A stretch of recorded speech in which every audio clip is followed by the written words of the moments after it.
बिस्मिल्लाहिर्रहमानिर्रहीम, अस्सलाम वालेकुम, वेरी गुड मॉर्निंग जी। मैं हूँ माया खान और मैं हूँ शाहज़ेब अहमद और आप देख रहे हैं सबसे बड़े पाकिस्तान 92 पे बराह रास्त। उम्मीद है आप लोगों का दिन और आप लोगों की पिछली रात बहुत अच्छी गुजरी होगी। कराची वालों क्या हाल है, कैसी रही बारिश, कैसी रही गरज चमक, और जिस तरह बादल गरज रहे थे मुझे तो लगा जैसे गली के कोने का जो जंपर होता है वो फट गया है, ट्रांसफॉर्मर बुझो करके आवाज आई थी। आप पूछ रहे हैं कैसी रही आप लोगों की रात, कैसे रहा दिन? तो फिर ना दिन अच्छे ना रात अच्छी, क्योंकि रात को बिजली नहीं है और दिन में पानी बहुत है। अच्छा, पानी बहुत आया हुआ है। हाँ, आज हम सुबह हम उठे तो काफी जगह पर घर में भी पानी आया हुआ था। हमने कहा ओहो, हमें तो याद ही नहीं रहा कि हमारे घरों में से पानी आ जाता है। तो फिर वो कभी कभी हम ना बेचारे क्या करें, थक जाते हैं। जब थक जाते हैं तो दिमाग जो है माइनस में। किसी ने क्या खूब कहा, रिसर्चर्स ने शो किया कि जब आप बहुत ज्यादा थक जाते हैं तो आप फर्ज करें 2 से 3 दिन से ज्यादा आप जाग लिए हो तो आप ये मत समझें कि आप चौथे दिन 5वें दिन भी उतने ही कंस्ट्रक्टिव रहेंगे। आप शदीद डिस्ट्रक्टिव हो जाएंगे, आप माइनस पे जाना शुरू कर देंगे। और गालिबन यही हो रहा है बिजली या पानी या बारिश की वजह से जो हो रहा है। और जो बिजली के बिलों ने जो बिजली गिराई हुई है कराची के और पाकिस्तान के अवाम पर, वो तो बस कुछ और ही किसी और कराची के लोग कराची के लोग भी बहुत अच्छे हैं और वो अब उन्होंने सीख लिया है कि इन तमाम मुश्किलात के साथ हमें कैसे जीना है। मैं अक्सर देख रहा होता हूँ सुबह लोग दफातर जा रहे थे खामोशी से, इतने मर्जी मसाइल हो रस्ते में, लेकिन बेचारों को पहुंचना होता है, सबको ना मेरे भाई ना, वो खामोश नहीं है, आ भी नहीं करते वो खामोश नहीं है। ये सब्र का पैमाना जब लबरेज होगा तो फिर मेरे ख्याल में काफी मसाइल पैदा सर वो सकते में है उनको समझ नहीं आ रही हमारे साथ हो क्या रहा है, हो क्या रहा है। ये वो ऐसा शौक है उनको लगा हुआ, वो कहते हैं अच्छा हुण होर की होना है, होर की बाकी इससे ज्यादा क्या कर लेंगे, इससे ज्यादा और क्या होगा। वो तो एक शौक में है। तो प्रोग्राम का आगाज करते चले, कोई बात नहीं, सारी चीजें एक तरफ, प्रोग्राम तो करना जी, नौकरी लाल करनी है, क्या करें, अभी रोटी रोजी पे बैठे। शुरू करते जनाब, कराची समेत सिंध में जो बारिशों का हाल है और जिस तरीके से बारिशों ने जो है इस वक्त मुश्किलात खड़ी की हुई हैं। हम हैदराबाद की बात करते हैं तो वहां पर भी कराची में तमाम होने वाले जो एग्जाम से मुलतवी हो गए। शाहज़ेब बिल्कुल तमाम पर्चे मुलतवी कर दिए गए हैं कराची में, खासतौर पर हैदराबाद में बारिशों के बायस आज आम तातील का ऐलान भी कर दिया गया है। जबकि कराची के मुख्तलिफ इलाकों में हम देख रहे हैं कि पानी जमा है, इससे हम सब वाकिफ हैं, ये तो बताने वाली बात ही नहीं है। सबको पता है कि कराची में किन इलाकों में कितना कितना पानी है, तो लेकिन ये बाकी शहरों वालों के लिए हम बता रहे हैं कि कराची में बहुत पानी इस वक्त जमा हुआ है। इसके साथ साथ मलीर नदी में पानी के बहाव में भी इजाफा हो गया है। जो गोट हैं वहां पर भी पानी दाखिल हो गया है। तो ये बताया जा रहा है कि गडाब से जो मुतसिल गोटों में बरसाती पानी है वो भी अब दाखिल हो गया है, कि लोगों की मुश्किलात काफी बढ़ गई हैं। और फिर उन इलाकों में फिर ज़ाहिर है मैनेज करना ही बड़ा मुश्किल हो जाता है। अगर पानी आ जाए तो लोग बड़े मुतासिर होते हैं। और नैरो एरियाज हैं। अगर स्कीम 33 की बात करें तो मुख्तलिफ सोसाइटीज में भी पानी जमा हो गया है। थोड़ा सा और आपको बताते हैं, सुमार कुंडानी और गोट मलीर से 8 खानदानों को जो है अल्हम्दुलिल्लाह रेस्क्यू भी कर लिया गया है। अंदरूनी सिंध में मूसलाधार बारिश ने नशीबी इलाकों से शाहज़ेब कह रहे हैं कि बड़ा डिफिकल्ट हो जाता है उन एरियाज। अब महकमा मौसमियाती कह रहा है कि अभी भी खदशा है अर्बन फ्लडिंग का। अब अल्लाह खैर करे, बिकॉज ऑब्वियसली अगर हम बात करें सिंध की तो बलूचिस्तान की भी सिचुएशन वही है कि अभी तो उन्होंने कहा है कि जब 19 तक ये बारिशों का सिलसिला रहेगा, बलूचिस्तान और कितनी बारिश बर्दाश्त कर सकता है नहीं पता, लेकिन हम शदीद परेशान है बलूचिस्तान की हालात को देखकर, जिस तरीके से नशेबी इलाकों में जो है वो इस वक्त हालात खराब हुए हुए हैं। आगे बढ़े अगर तो सिंध और बलूचिस्तान में बारिशों का सिलसिला जो है कल तक कह रहे हैं, लेकिन आई डोंट थिंक कि कल तक, मुझे लगता है कि अभी थोड़ा सा और भी चलेगा, जिस तरह कल रात दूर करके बिल्कुल अभी 19-20 अगस्त तक मेरे ख्याल चलेगा। और फिर वो उस दिन बता रहे थे सरदार सरफराज साहब भी कि अभी ये तो अगस्त का महीना है, सितंबर में भी फर्स्ट वीक में ये चांस है और ये फोरकास्ट है कि बारिश हो सकती है और शायद इतनी ही हो सकती है, इतनी हम ऑलरेडी देख रहे हैं। इसके साथ साथ अमेरिकी वज़ीर ख़ारजा एंटोनी ब्लिंकन ने भी एक बयान दिया, खासतौर पर यह कहा कि इमदाद सैलाब मुतासरीन की बहाली के लिए फराम की जाएगी। जो $1 लाख की इमदाद है अमेरिका की जानिब से ये दी जा रही है पाकिस्तान को, खासतौर पर बलूचिस्तान के लिए, क्योंकि वहां पर हालात जिस किस्म के हो चुके हैं। उसमें रेस्क्यू का ऑपरेशन तो खैर चल रहा है क्योंकि बारिशें साथ साथ हो रही हैं, लेकिन इसके साथ साथ वहाँ के जो लोग हैं उनके लिए इमदाद बहुत जरूरी है, खाने पीने के लिए, उनके रहने के लिए, उनको मुंतकिल किया जा रहा है। सिचुएशन है ना, हम तो सिर्फ बात कर रहे हैं, यकीन करें हम तो सिर्फ एम्पथाइज ही कर सकते हैं, हम तो फील भी नहीं कर सकते वो किस पेन से गुजर रहे हैं, क्योंकि इस वक्त जो है अमेरिका ने भी ऑब्वियसली इस मुश्किल घड़ी में पाकिस्तान का साथ देने का एक बहुत अच्छा एक स्टेप लिया और एक एक्ट किया और एक नजर आया, क्योंकि माहौलियाती जो तब्दीलियां हो रही हैं, ये एनवायरमेंटल चेंज, शाजिब याद है जब हम स्कूल में थे तो हमें बोला जाता है एनवायरमेंट चेंज हो जाएगा, ग्लोबली एनवायरमेंट चेंज होगा और जो है वो सर्दियां जो है वो डिफरेंट हो जाएंगी। आप कराची में तो सर्दियां होती नहीं थी, स्वेटर क्या होता था, हम लोग स्वेटर कमर पे बांधते थे, हमारा तो यही हालात था। हम तो यूनिफॉर्म तो लेना होता था क्योंकि हमें सर्दियों में विंटर यूनिफॉर्म में स्वेटर होता था, लेकिन स्वेटर हम बांध रहे होते थे और भाग रहे होते थे और बैडमिंटन खेल रहे होते थे। लेकिन इन सबसे निमटने के लिए हमें एक होना पड़ेगा, हमारा मिशन एक होना चाहिए, हमारा मिशन नेगेटिविटी नहीं पॉजिटिविटी होना चाहिए, हमारा मिशन साइलेंस नहीं डायलॉग होना चाहिए और हमारा मिशन ये देखना चाहिए कि पाकिस्तान की भलाई किसमें है। और जैसे आप क्लाइमेट चेंज की बात कर रही हैं, खासतौर पर हम देख रहे हैं पूरे पाकिस्तान में ही, हम अक्सर कराची का जिक्र इसलिए कर रहे होते हैं कि कराची में कुछ मसाइल ज्यादा हो जाते हैं, फिर इकोनॉमी सारी इकोनॉमी फिर बहुत बड़ी आबादी कराची में रहती है, बिजनेस हब है कराची, तो यहाँ पर लोगों को मसाइल होने का मतलब है कि पाकिस्तान को नुकसान पहुंचना। तो कराची के मसाइल उजागर करना भी इसलिए जरूरी है कि यहाँ के मसाइल हल होना बहुत जरूरी है, नहीं तो पाकिस्तान मुतासिर होगा, कराची मुतासिर नहीं होगा। इसलिए इसके साथ साथ हम जब बाकी इलाकों को देखते हैं, अभी मैं रिसेंटली देख रहा था नारान की एक वीडियो आई हुई थी, वहां पर सैलाबी सूरत-ए-हाल बन गई थी, जो असल में ग्लेशियर जब पिघल रहे हैं उसके पानी का बहाव बहुत ज्यादा होता जा रहा है। तब भी अपर चित्राल की साइड पे बहुत ज्यादा हमने देखा ग्लेशियर्स के पिघलने की वजह से काफी रोड्स बह गई हैं, शाहिदास का मकाम है वहां पर रोड बह गई, तो ये सारी चीजें हम देख रहे हैं। इसके साथ साथ आपको बताएं कि रुपए के मुकाबले में डॉलर एक बार फिर महंगा होने लगा है, लेकिन बहुत ज्यादा नहीं, आपको ज्यादा डरने की जरूरत नहीं, लेकिन थोड़ा बहुत तो जाहिर है अप चलते रहते हैं। इंटरबैंक में डॉलर की कीमत में 98 पैसे का इजाफा हुआ है, जबकि 214 रुपए 88 पैसे पर बंद हुआ। ओपन मार्केट में डॉलर 1 रुपया महंगा हो गया है, तो इस तरीके से हम ये देख रहे हैं उतार चढ़ाव चल रहा है। 214 रुपए का अब हो चुका है ओपन मार्केट में, पाकिस्तान स्टॉक मार्केट में भी 240 पॉइंट्स का इजाफा हुआ है। बिल्कुल ऐसा ही है। पंजाब हुकूमत ने जिला गुजरात को अब डिवीजन का दर्जा दे दिया है, अब इसमें गुजरात डिवीजन हेडक्वार्टर करार दे दिया गया है। इसको इसकी मंजूरी भी जनाब जो है वो दे दी गई है गवर्नर ने, और साथ साथ नए डिवीजन में गुजरात, मंडी बहाउद्दीन और हाफिजाबाद भी शामिल होंगे। और अब एक सबसे आम खबर वो ये कि पाकिस्तान के लिए एक बड़ा एजाज है, आर्मी चीफ अमर जावेद बाजवा को अरब अमारात के आला तरीन एजाज ऑर्डर ऑफ द यूनियन से नवाजा गया है, जबकि DGISPR के मुताबिक सिपह सलार को दो तरफा ताल्लुकात की मजबूती में अहम किरदार अदा करने पर यह एजाज से नवाजा गया है। इसके साथ आर्मी चीफ के अमाराती सदर शेख मोहम्मद बिन जायद अल नहयान से मुलाकात भी हुई, बाहमी दिलचस्पी के अमूर पर गुफ्तगू भी हुई और अस्करी सफारतकारी में कलीदी किरदार अदा करने पर आर्मी चीफ को सऊदी अरब में मेडल ऑफ एक्सीलेंस से भी नवाजा गया। बिल्कुल ऐसा ही है। और तुर्की लेजेंड ऑफ मेरिट अर्डन order of military merit award भी दे चुका है, यानी कि आपको बहुत मुबारक हो साथ साथ जनरल साहब, और ऐसे ही जो है हमारा नाम रोशन होता रहे और हमारी पाक फौज का अल्लाह पाक नजर बद से बचाए। तो माशाल्लाह प्रोग्राम को बाकायदा आगाज करते हैं और हमारा जो पहला सेगमेंट है वो है जनाब सियासी माहौल, यानी कि पॉलिटिकल अपडेटेड एंड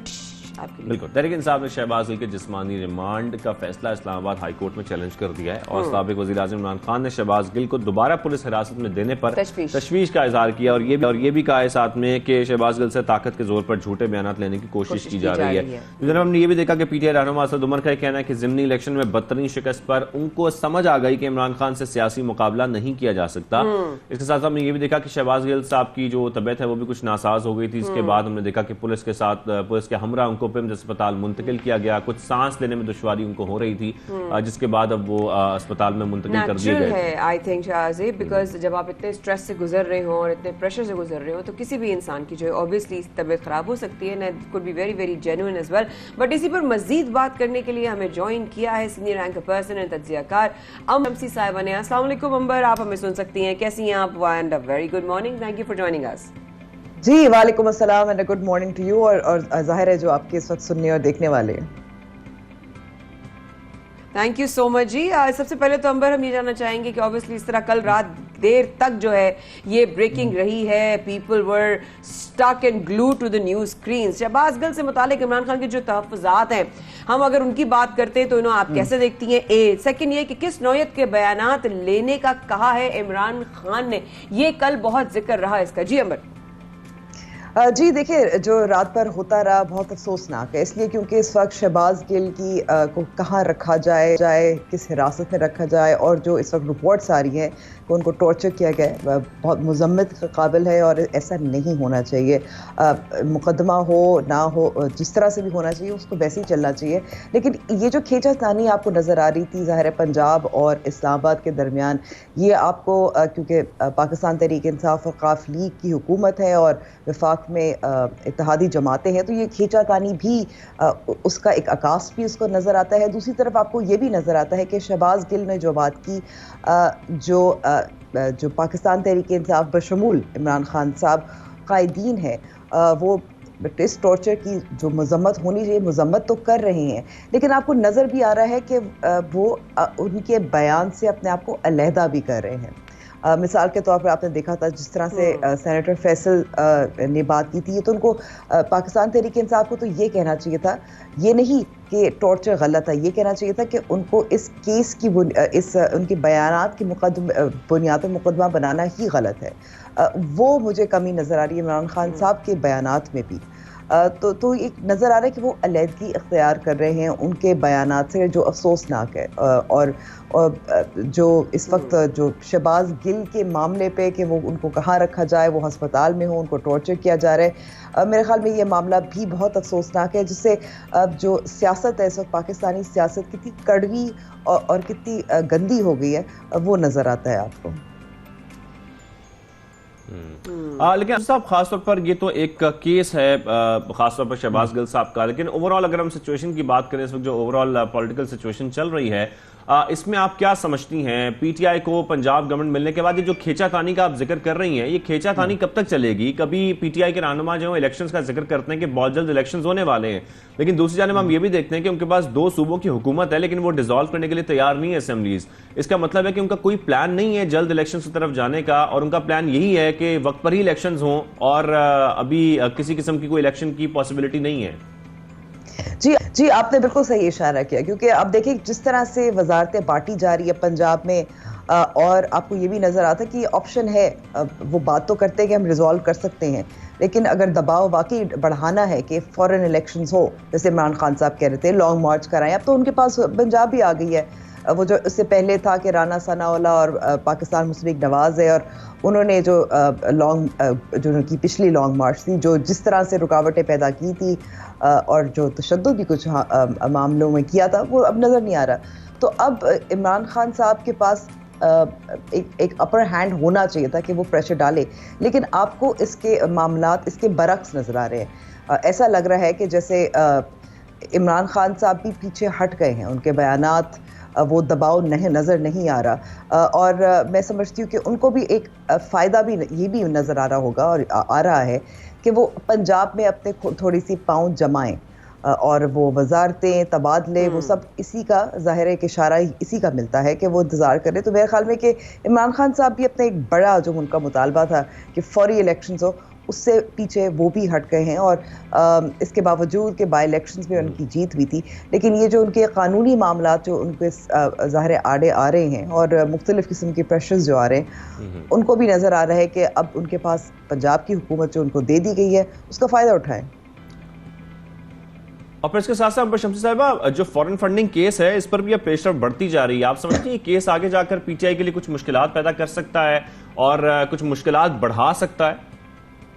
इससे कोई शक नहीं कि जो ममनुआ फंडिंग का केस है पाकिस्तान तहरीक इंसाफ के लिए मुश्किलात बिल्कुल पैदा कर सकता है। आपका इलेक्शन कमीशन ऑफ पाकिस्तान का जो फैसला था, वो आप अगर तफसील से पढ़ लें तो उसमें बहुत मवाद आपको मिलता है, जिसकी बुनियाद पे आपने ये भी देखा कि FIA भी मुतहरक हो गई, और ये भी ज़ाहिर है आपने भी खबर देखी होगी कि FIA मज़ीद तफसीलात तलब कर रहा है पाकिस्तान तहरीक इंसाफ से, इमरान खान से, जब वो इनकार कर रहे हैं। अब इसमें जो मैं कह रही हूँ कि पाकिस्तान तहरीक इंसाफ को भी अंदाज़ा है कि ये मसला इसलिए है, ये नहीं कि हुकूमत उनकी नहीं है, इसलिए क्योंकि उन्होंने भी बहुत सारे ताख़ीरी हरबे इस्तेमाल किए कई साल तक।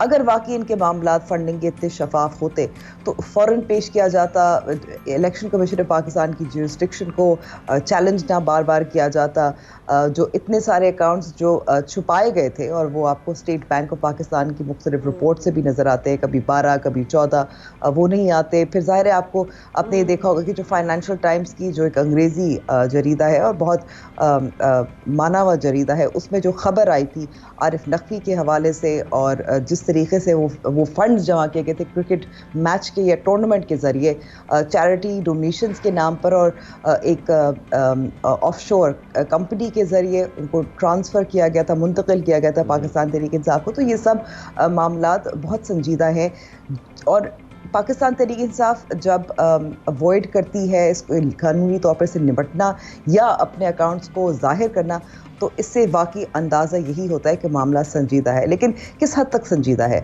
बहुत सारे कानूनी माहिरीन का यह मानना है कि ममनुआ फंडिंग जो सुप्रीम कोर्ट ने एक तशरीह वाज़े कर दी थी, इससे यही होगा कि उनके फ़ंड्स कॉन्फिस्केट होंगे। लेकिन सवाल इस वक्त यह पैदा होता है, जो अकाउंट्स इमरान खान साहब ने खुद डिक्लेयर नहीं किए या छुपाए थे, क्या उसकी वजह से वो नाअहल हो सकते हैं? मेरे ख्याल में कि जो गर्दन पर तलवार लटक रही है वो असल में इमरान खान साहब की अहलियत के हवाले से होगी।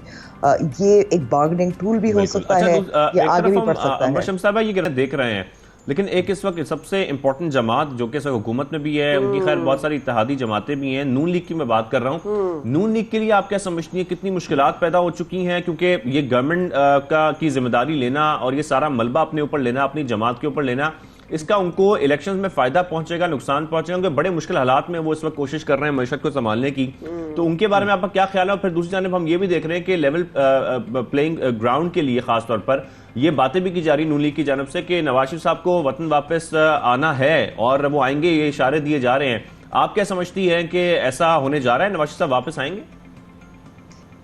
देखिए, पाकिस्तान मुस्लिम लीग नवाज ने जो जिम्मेदारी संभाली और इस वक्त मुश्किल फैसले उन्होंने लिए और जो सियासी कीमत है उन्होंने चुकाई। पाकिस्तान पीपल्स पार्टी तो बड़े मज़े में है, सिंध में उनकी हुकूमत है, कुछ ऐसी वजारतें उनके पास हैं जिसमें आपको रिस्क कम होता है सियासी तौर पर, तो वो तो मज़े में है। पाकिस्तान मुस्लिम लीग नवाज ने ये जिम्मेदारी खुद संभाली और किस वजह से संभाली ये तो आप और मैं स्पेकुलेट ही कर सकते हैं। शायद उनको ऐसे लगा कि जो ताकतवर हल्के हैं उनको खुश करने की कोशिश की जाए या ये दिखाने की कोशिश की जाए कि हम मुश्किल फ़ैसले ले सकते हैं।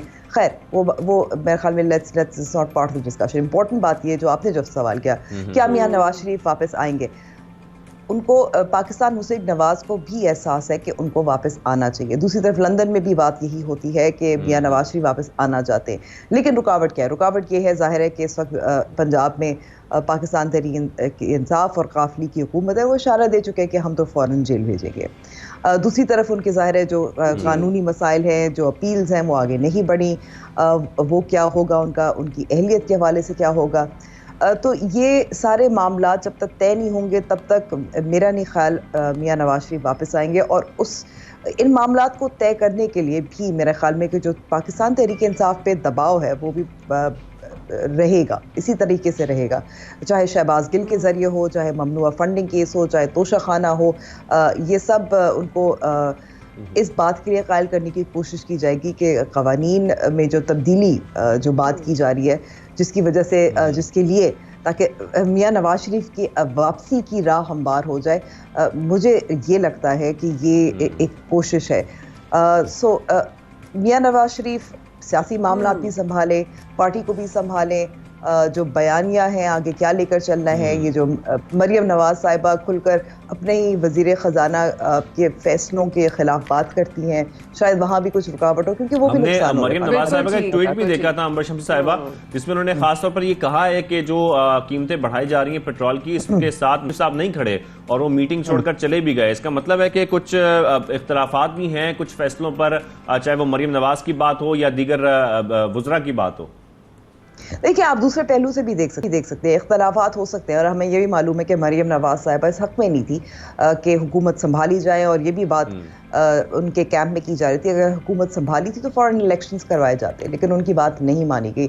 तो वो जाहिर है वो तो यही जस्टिफिकेशन लेंगी। लेकिन मेरे ख्याल में कि जो मरियम नवाज साहिबा ने ट्वीट किया था पेट्रोल की कीमतों में इजाफे के हवाले से, ये इसका सियासी फ़ायदा भी है ना। आपको उनके इख्तलाफात तो ज़ाहिर खुल के सामने आते हैं, लेकिन आपको ये भी नज़र आता है कि मरियम नवाज साहिबा को फैसला साजी उनकी वो शामिल नहीं है। ज़ाहिर है वो होता तो नहीं संभाल सकती। दूसरी तरफ उनको जब भी आपको क्राउड चाहिए होता है, जलसे जुलूस चाहिए होते हैं, इलेक्शन कैंपेन होती है तो आप उनको निकाल देते हैं। तो वो ज़ाहिर है वो अपनी नाराज़गी का इजहार भी इसी तरह कर रही हैं कि फैसला वो कर। बिल्कुल सही। हमें ज्वाइन किया पर्सन और तज्जियाकार अंबर शब साहिबा ने। थैंक यू अंबर साहिबा for your time. It was very very delightful to have you on the show. अपना ख्याल रखिए। Have a blessed, I am so sorry we are short of a little time here. थोड़ा सा वक्त लेते हैं। Please do stay with us. हम वापस आते हैं।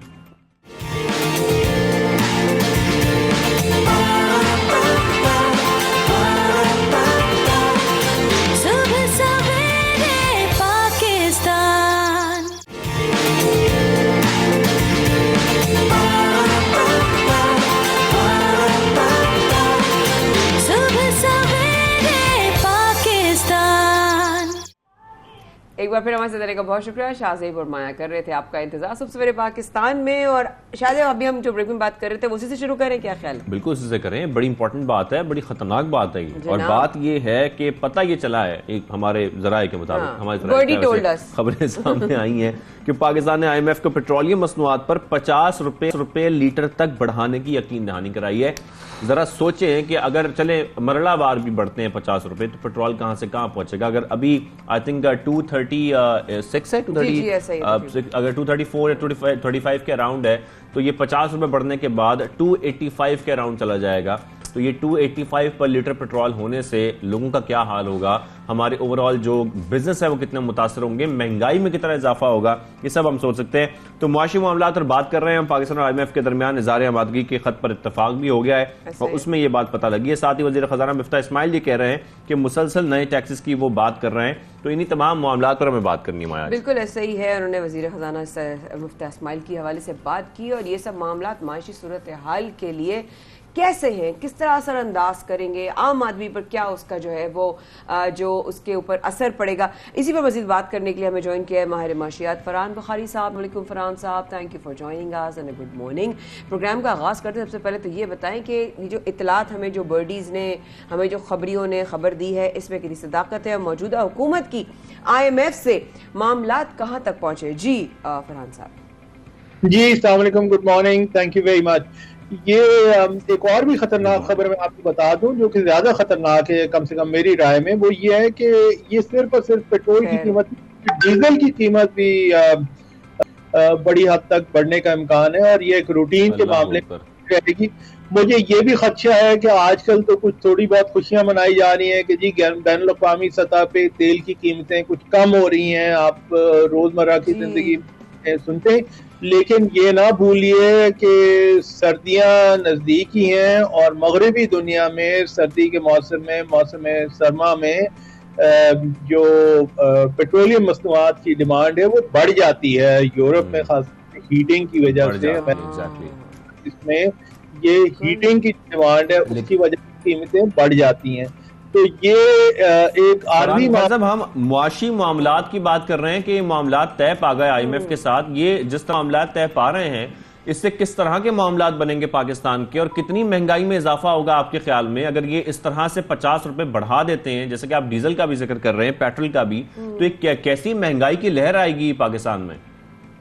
भाई अभी आप ये देखिए कि अगर डीजल की कीमत बढ़ जाती है तो उसका हमारी ज़रूरी मईशत पे फौरन असर होगा, जहाँ पे मामलात वैसे ही बहुत कमजोर हैं। चंद ही महीनों में, अगले 2-3 महीनों गंदम की फसल की बिजाई है, गंदम से आटा बनता है। उससे पहले अगर डीजल की कीमत बढ़ जाती है तो फिर किसान क्या खर्च करेगा, क्या बचाएगा और किस कीमत पे वो आगे वो खुर्दनोश देगा और खुद क्या खाएगा। वो तो बदकिस्मती से छोटे किसान जो हैं आजकल मुल्क तूल अर्ज में जो इतला से जो हालात आ रही हैं उनके मुताबिक छोटे किसानों की खास तौर पे हालत अब अच्छी नहीं, पहले से बल्कि खराब हो गई है। तो आटा महंगा, उसके अलावा अशिया खुर्दनोश महंगी, फिर ये डीजल पे खर्च अगर कम ज़्यादा होगा यानी कीमत बढ़ेगी तो फिर उससे ट्रांसपोर्ट महंगी, ट्रांसपोर्ट की वजह से रोज़मर्रा की ज़िंदगी में जो दूध और अंडों का आने जाने का मामला है वहाँ से लेके और फलों तक, ये तो कीमत तो अक्रॉस द बोर्ड हर चीज़ पे बढ़ेगी। अच्छा, फिर मुल्क में बदकिस्मती से जो सियासी इख्तलाफात बहुत तेज़ी से बढ़ते जा रहे हैं, उनकी वजह से हाकमियत का मामला पहले ही कमज़ोर था, मज़ीद कमज़ोर हो गया। और ये सियासतदान हमारे इस वक्त आपस की बंदर बांट में, आपस की लड़ाई झगड़े में, कोई भी पार्टी हो और कोई भी हुकूमत हो, चाहे नुकसान तो मुल्क को ही, माशिद को नुकसान सबसे ज्यादा आम लोगों को है, आम लोगों के लिए नुकसानात हैं। और इसलिए इस सूरत हाल में कई लोग अब ये जो जिनका सियासत से बराह रास्त कोई ताल्लुक नहीं, लेकिन वो ये कहते हैं कि जी एक नए सियासी मैंडेट की जरूरत है, इलेक्शन की तरफ लेके जाएं, लेकिन इलेक्शन की तरफ नहीं है, विजन की जरूरत है। उसके बाद एक सर उसके अलावा बिल्कुल इन्फ्लेशन में बहुत ज्यादा इजाफा, एक तरफ हम ये भी देख रहे हैं कि नए टैक्सेस में इजाफा करने का इशारा दिया जा रहा है, दूसरी जानब हम ये भी खास तौर पर बातें सामने आ रही हैं कि IMF के साथ जो मजीद शराइत हैं वो भी सामने आ सकती हैं। फिर सर ये जरूर बताइएगा कि स्टेट बैंक की जो शरह सूद है उससे क्या तवक्को की जा सकती है, वो क्या मुतवक्के है, क्या होने जा रहा है, जरा इस हवाले से बता दें। थोड़ी टाइम की शॉर्टेज है तो और आपसे मजीद डिटेल में बात करते हैं। आइंदा सोमवार को स्टेट बैंक की मॉनेटरी पॉलिसी की मीटिंग है। इस वक्त कहना कुछ कबल वक्त है सूद के बारे में, लेकिन जो शरह सूद 15% इस वक्त है वो मुल्क में इन्फ्लेशन की शरह से खासी कम है। सवाल ये है कि क्या स्टेट बैंक इस मौके पे शरह सूद ना बढ़ाने का, मजीद ना बढ़ाने का फैसला कर सकता है या शरह सूद बढ़ानी पड़ेगी, क्योंकि अफराते ज़र की शरह जो है वो इतनी ज्यादा हो गई है कि अगर आपने पैसे अपने बैंक पे रखे हुए हैं तो वो आपके पैसों की कीमत कम हो रही है और ये कोई अच्छा कोई कम हो रही है। बिल्कुल सही है। बिल्कुल सही है सर। आई एम सॉरी, अब हम दोनों की तरफ से अपॉलजी एक्सेप्ट कीजिएगा, वक्त की थोड़ी किल्लत है, लेकिन आपसे डेफिनेटली दोबारा राब्ता करेंगे। लेकिन अब तक के लिए आपके वक्त की बहुत शुक्रिया, thank you so much. Farhan Bukhari साहब हमारे साथ मौजूद थे, माहिर मशियत। प्रोग्राम में आगे चलते हैं जल्दी। और अभी खबर आई है थोड़ी देर पहले ही, वो ये कि अमीर जमात इस्लामी कराची हाफिज नईमुर रहमान ने शहर में बल्दियाती मसाइल के हल और बढ़ती लोड शेडिंग जिसका जिक्र हम प्रोग्राम में शुरू में यही बात कर रहे थे कि कराची के जो मसाइल बढ़ते जा रहे हैं उसके लिए आवाज कौन बुलंद करेगा। तो इसमें कोई भी जमात हो जो कि कराची के लोगों के लिए बाहर निकले, हम उसकी बात जरूर करेंगे, क्योंकि फिर वो इसका मतलब है कि वो चाह रहे हैं कि कराची के मसाइल हल हों। कराची वालों को भी उनके साथ खड़ा होना पड़ेगा अगर वो चाहते हैं, और अगर हुकूमत ये समझती है कि वो मसाइल हल कर सकते हैं तो फिर हुकूमत को मसाइल हल करने चाहिए। 21 अगस्त को हक दो कराची मार्च किया जाएगा। हाफिज नईम साहब हमारे साथ मौजूद हैं बराह रास्त इस वक्त कराची के मसाइल के हवाले से, लोड के हवाले से, और ये जो हक दो है इसके मार्च के हवाले से उनसे बात करते हैं। अस्सलाम वालेकुम, अमीर जमात इस्लामी कराची हाफिज नईमुर रहमान साहब ने ज्वाइन किया। अस्सलाम वालेकुम नईम भाई, उम्मीद है आप खैरियत से होंगे। ये जो तहरीक के बात अभी की है इसके बारे में जरा बात कीजिएगा, लेकिन ये जो तरीका कार है दिन भर बिजली गायब रहने का और फिर आधी रात को लोग सोते सोते उठ जाते, बुजुर्ग, बच्चे, ज़ईफ, बीमार, ये इस पर क्या कहेंगे हाफिज भाई जी? बहुत बुरा हाल है, रात भर लाइट नहीं होती और वो भी किस्तों में, 1 घंटा जाती है, 1 घंटा आती है, फिर 1 घंटा चली जाती है, और उसके नतीजे में जो डिस्टर्बेंस हो सकती है, यानी वो कितने लाखों मिलियंस में तो वो लोग हैं जिनके पास कोई अरेंजमेंट नहीं है। इस शहर में 3 करोड़ से जायद का शहर है, गरीब आबादियों में रहते हैं, फ्लैटों के अंदर रहते हैं, हब्स का आलम है, और आप बताएं कि कोई अरेंजमेंट नहीं होता। जिनके पास जो UPS वो तो फेल हो गए। अब आ जाता है जनरेटर, वो जनरेटर चलेगा किससे? वो चलेगा पेट्रोल से, जिसकी कीमत अभी बढ़ाई गई है दोबारा, ठीक है। फिर उसके बाद आ जाइए गैस, और बढ़ने वाली है मजीद। अब इस जनरेटर को जी मतलब जो हाल किया हुआ है इस वक्त लोगों का, आप सोचे तो सही, लोग करें तो क्या करें। इसी तरह से जो लोड शेडिंग का मामला कराची में, स्पेशली पूरे मुल्क के मामला अलग हैं, कराची के मामला इसलिए अलग है कि यहाँ एक प्राइवेट कंपनी 17 साल से विराजमान है और उस कंपनी को तमाम हुकूमतों की सपोर्ट भी हासिल है। अभी वजीर खजाना मिफ्ता इस्माइल साहब का बयान ऑन रिकॉर्ड है और उन्होंने ये बात कही कि हम 1000 मेगावाट के इलेक्ट्रिक को बिजली मुफ्त में दे रहे हैं 1 साल से, तो फिर ये कैसे चार्ज कर रहे हैं आगे और फिर क्यों लोड शेडिंग कर रहे हैं? ये सवाल तो बनता है। कि अगर इनको मुफ्त में बिजली मिल रही है और ये पेमेंट भी इनको मतलब कोई पेमेंट का कोई मोड तो ही नहीं है कि कब करेंगे, इनको तकरीबन मुफ्त में गैस मिल रही है बगैर किसी मुआहदे के, ये चार्ज करते हैं महीने के महीने। अगर आप बिल अदा नहीं करेंगे 2 दिन बाद बिजली काटने आ जाएगा इनका बंदा। लेकिन ये 100 अरब रुपए के नादहिंदा है सुई सौदन गैस के, कई बरस के नहीं दे रहे। फिर उन्होंने कहा उसको तो रहने दो, अब जो नए आप गैस लेंगे उसमें हम आपको जो है वो देते रहेंगे, क्या नाम है, पेमेंट करते रहेंगे। वो पेमेंट भी 4-4, 5-5 महीने बाद होती है, 3-3 महीने बाद होती है। तो इनको 3 महीने का क्रेडिट मिले, 4 महीने का क्रेडिट मिले, कराची के आवाम को 2 दिन का क्रेडिट नहीं मिल सकता और लेट पेमेंट चार्जेस लग जाएंगे उसके ऊपर। पहली बात तो ये। दूसरी बात ये कि भाई जब गैस आपको मिल रही है और बिजली आपको फ्री मिल रही है, तो इस मौसम में कि जबकि आपकी ओवरऑल बहुत बड़ी डिमांड नहीं होती, जब छुट्टियां होती हैं, तो उस वक्त लोड शेडिंग क्यों हो रही है? क्यों 10-10 घंटे के लिए बिजली जा रही है? क्यों वो इलाके जिनके बारे में आपका दावा होता था कि हमने लोड शेड फ्री कर दिया, वहां 6-6 घंटे हो रही है? क्यों हो रही है? इसका मतलब ये है कि फिर ब्लैकमेलिंग हो रही है। ब्लैकमेलिंग करेंगे, आवाम कहेंगे कि भाई कुछ करो और इनको मजीद मराद मिल जाएगी। आपके अपने घर कितनी बिजली जा रही है? बहुत बिजली जा रही है, मैं बता तो रहा हूं आपको, मैं कोई अलग थोड़ी हूं भाई। 1 बजे जाना और उसके बाद 2 बजे आना, 3 बजे जाना, फिर उसके बाद 4 बजे आना, फिर सुबह 10:30 बजे जाना। परेशानी है ना, तो आगाज हुआ है जिसके अपने घर बिजली जा रही हो। बिल्कुल। और साथ में जो आप इस तहरीक चलाने की बात कर रहे हैं सर, जरा मुझे ये बताइएगा कि जमात इस्लामी की जानिब से पहले भी बहुत सारी तहरीकें चलाई गई हैं, कराची के लिए आवाज उठाई गई है जमात इस्लामी की जानिब से। इस बार तहरीक कितनी मुख्तलिफ है, कितनी अलग है, और आप क्या समझते हैं कि कितनी नतीजा खेज साबित होगी? अच्छा देखिए, इस वक्त जो सूरत हाल कराची के लोगों की है ना, आप यकीन करें फ्रस्ट्रेटेड हैं, बल्कि बेबस हैं, लाचार हैं।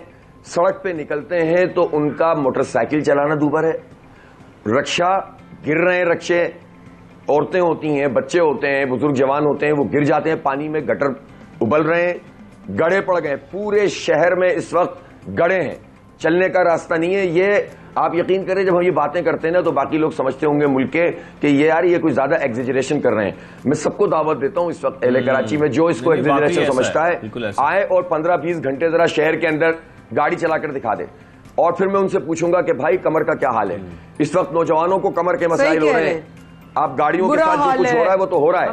आप मुझे बताएं कि कहां जाएं जब सड़कें नहीं, पानी नलकों में आ नहीं रहा, बिजली की लोड शेडिंग। 10-10 दिन बाद एक इलाके के अंदर पानी आने का टर्न है। अब उस टर्न के मौके पर जब 3-4 घंटे पानी आपको आना है, तो वो जो पंपिंग स्टेशन है उसकी लाइट नहीं है। जब उसकी लाइट नहीं है तो 10 दिन बाद भी आपको पानी नहीं मिल रहा। मुझे यकीन करें, लोगों ने ये कहा जब कि आप रीशेड्यूल करवा दें, तो मुझे इतना दुख हुआ कि कराची के अवाम इतने बेबस हैं कि बजाय इसके को कहें कि यार लोड शेडिंग खत्म करो, वो ये कहते हैं कि हमारी लोड शेडिंग रीशेड्यूल करा दे ताकि पानी तो आ जाए।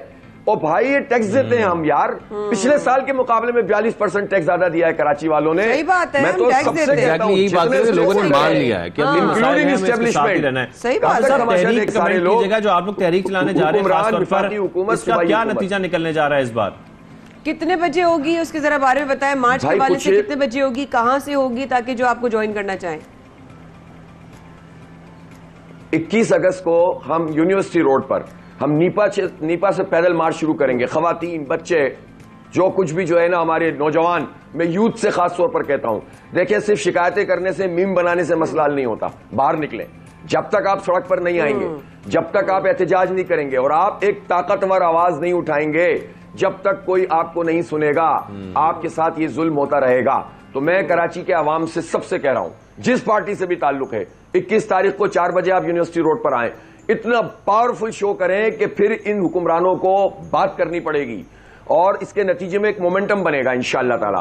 तो इसलिए देखें, आपको ये कह सकता है कि भाई आप ये क्या करते रहते हैं, हर वक्त एहतिजाज करते हैं। भाई आवाज उठाते हैं, ये हमारा हक है। मजलूम चीख तो सकता है, चीख तो सकते हैं हम, और जोर से चीखोगे तो जोर से आवाज जाएगी। और इंशाअल्लाह ताला ये कराची ऐसा नहीं है कि जिसको अरसे तक लोग नजरअंदाज कर सकें। हम अपना हक लेंगे, हम खैरात नहीं मांगते, हमें खैरात नहीं चाहिए, पैकेजों की खैरात, ऐलानात की खैरात नहीं चाहिए। अब हमारा पानी का मसला होना चाहिए कि टैंकर माफिया को लगाम मिलनी चाहिए। बारिशों का बला है, तो अगर खुदा न खास्ता बारिश हैवी होगी तो जो मार्च है वो अफेक्ट तो नहीं होगी, और अगर होगी तो फिर उसके लिए क्या अल्टरनेटिव सोचा है आपने? देखिए हम तो हर वक्त बारिश में है ना, इस वक्त तो स्पेल भी बढ़ गया है और दूसरी बात यह है कि जहमत तो करनी पड़ती है। हमने जब धरना दिया था 29 दिन का, तो शदीद सर्दी थी, याद होगा आपको, उसमें बारिशें हुई, उसमें आंधी आ गई, एक दिन सब कुछ उड़ गया हमारा। हम खड़े रहे तो हमने हुकूमत को झुका दिया। तो देखें, अज़म के साथ खड़े होना पड़ता है और अल्लाह ताला ने लोगों के अंदर बड़ी कुव्वत रखी है। और जब वो एक एजेंडे पर, किसी की जात के लिए नहीं आए, आप मेरे लिए नहीं आए, जमात इस्लामी के झंडे के लिए नहीं आए, आप कराची की खातिर निकले, कराची के मुस्तकबिल की खातिर निकले। हमारे बच्चे मायूस हो रहे हैं। 48.5% बच्चों के बारे में अभी ताजा सर्वे हुआ है, वो कहते हैं हम यहाँ रहना नहीं चाहते। 90% अपने मुस्तकबिल से मायूस हैं। और भाई ये शहर क्या हम छोड़ दें इन लोगों के हाथ में? ये खुदकुशियां करेंगे, ये मर जाएंगे, सवाल ही पैदा नहीं होता। लड़ेंगे और लोगों की ताकत, अवाम अल्लाह की मदद से और अवाम की ताकत से हक लेंगे अपना। बिल्कुल अवाम की ताकत से सब कुछ बदला जा सकता है। ऐसा ये इलेक्शन कमीशन में आप लोगों की मौक़िफ़ की जो है वो खास तौर पर जीत हुई है। इंतखाबात अब आने वाले हैं, आप लोग किस हद तक तैयार हैं इन इंतखाबात के लिए? देखिए, हमारी बुनियादी तौर पर चल रही है कराची के हुकूक की तहरीक। दरमियान में ये बल्दियाती इंतखाब आया है। हम इस इंतखाब को भी समझते हैं कि बहुत इंपॉर्टेंट है, और इसमें अगर लोगों ने अपना मैंडेट नहीं दिया और घर से बाहर नहीं निकले तो ये मिलकर खाते रहेंगे, ये हुकूमतों में शामिल होते रहेंगे। बाज लोग हुकूमतों में शामिल रहेंगे, बाज लोग लिप सर्विस करते रहेंगे। कराची के लिए कोई फिक्रमंद नहीं होता। कराची का अलमिया यह है, यहाँ से भारी भारी मैंडेट लोगों ने लिया लेकिन यहाँ के लिए कुछ नहीं किया। जब जरूरत पड़ती है तो कराची आते हैं। अब आप मुझे बताइए, ये सब अब हम इलेक्शन कमीशन में गए, सबसे पहले आज से कोई तकरीबन 10-11 महीने पहले हम इलेक्शन कमीशन में गए थे और वहां से हमने केस जीता था, हियरिंग हुई थी और हमने कहा था इलेक्शन होने चाहिए। फिर डिले होता रहा, कवानीन का मसला आया। अब फिर ये मसला आ गया, कोई सुप्रीम कोर्ट जा रहा है, कोई हाई कोर्ट जा रहा है, ये सुप्रीम कोर्ट चले गए, प्रोसीडिंग हो रही थी। परसों रात हमने फिर फैसला किया कि नहीं, मैं खुद भी शरीक हूंगा इस प्रोसीडिंग में। मैं शुक्रिया अदा करता हूं चीफ जस्टिस साहब का, जिन्होंने हमें इसका पार्ट बनाया। और हियरिंग में पता चला कि जो ग्राउंड बन सकते थे वो भी पिटीशन, सिर्फ फरार हासिल करना चाहते थे इलेक्शन से, वो ज़ाहिर इनको नहीं मिला। हमने ये कहा कि हमें सारी चीजों पे तहफ़्फ़ुज़ात हैं, वोटर लिस्टों पर हैं, हल्काबंदियों पर हैं, लेकिन अब हमें इलेक्शन चाहिए। 2.5 साल से आप एक आईनी चीज रोके हुए हैं। कम से कम एक मेयर होगा, वाली वारिस तो होगा, कुछ काम तो कर सकेगा। इंशाल्लाह इख्तियारात भी लेंगे और ये तमाम चीजों को एड्रेस किया जाएगा। लेकिन अब हम अभी कराची के लोगों को बल्दियाती इलेक्शन चाहिए। ये ज़िमनी इंतखाब हो रहे हैं ना, बेरंग, बेबू, बेजायका, न किसी का फायदा न किसी का नुकसान, सिर्फ सियासी जो है वो एक वो है राइवलिटी, जिसके अंदर जो है वो लोग राइवलरी के अंदर जो है मौजूद हैं। तो मैं समझता हूं कि बजाय इसके कि इस तरह की चीजों में कौम पड़े, ठीक है वो अपनी जगह होता रहे, लेकिन असल हमारी जरूरत है बल्दियाती। इस शहर को मेयर चाहिए, इस शहर को टाउन के नाज़मीन चेयरमैन चाहिए, इस शहर को ग्रास रूट लेवल के ऊपर चेयरमैन चाहिए, काउंसलर चाहिए। तो इसलिए इस शहर को उसके हक से महरूम ना किया जाए। कुछ ना कुछ तो सिलसिला आगे बढ़ेगा। और अगर अल्लाह ने चाहा जमात इस्लामी का मेयर आ गया, और जैसा मुझे हालात लग रहे हैं, आप मुझे बताने की जरूरत नहीं है, आप बिल्कुल सही है। बजाय वाकई शहर को मेयर चाहिए, शहर को काउंसलर्स चाहिए, लेकिन वही बात बारहा हम लोग प्रोग्राम में भी पूछते रहते हैं। मेयर आ जाता है, लेकिन मेयर आने के बाद फिर यही कहता है कि मुझे इख्तियारात नहीं दिए गए, मेरे पास जो है कोई भी राइट्स नहीं है, I can not take action. So क्या पहले मेयर बनेंगे फिर उसके बाद इख्तियार लेंगे, या पहले जो इख्तियारात की बात करेंगे ताकि बंदा जो है फिर उसके बाद परसू भी करे उस चीज को? देखिए इख्तियारात की बात तो हम कर ही रहे हैं। धरना तो हमने ही दिया, किसी और ने तो नहीं दिया।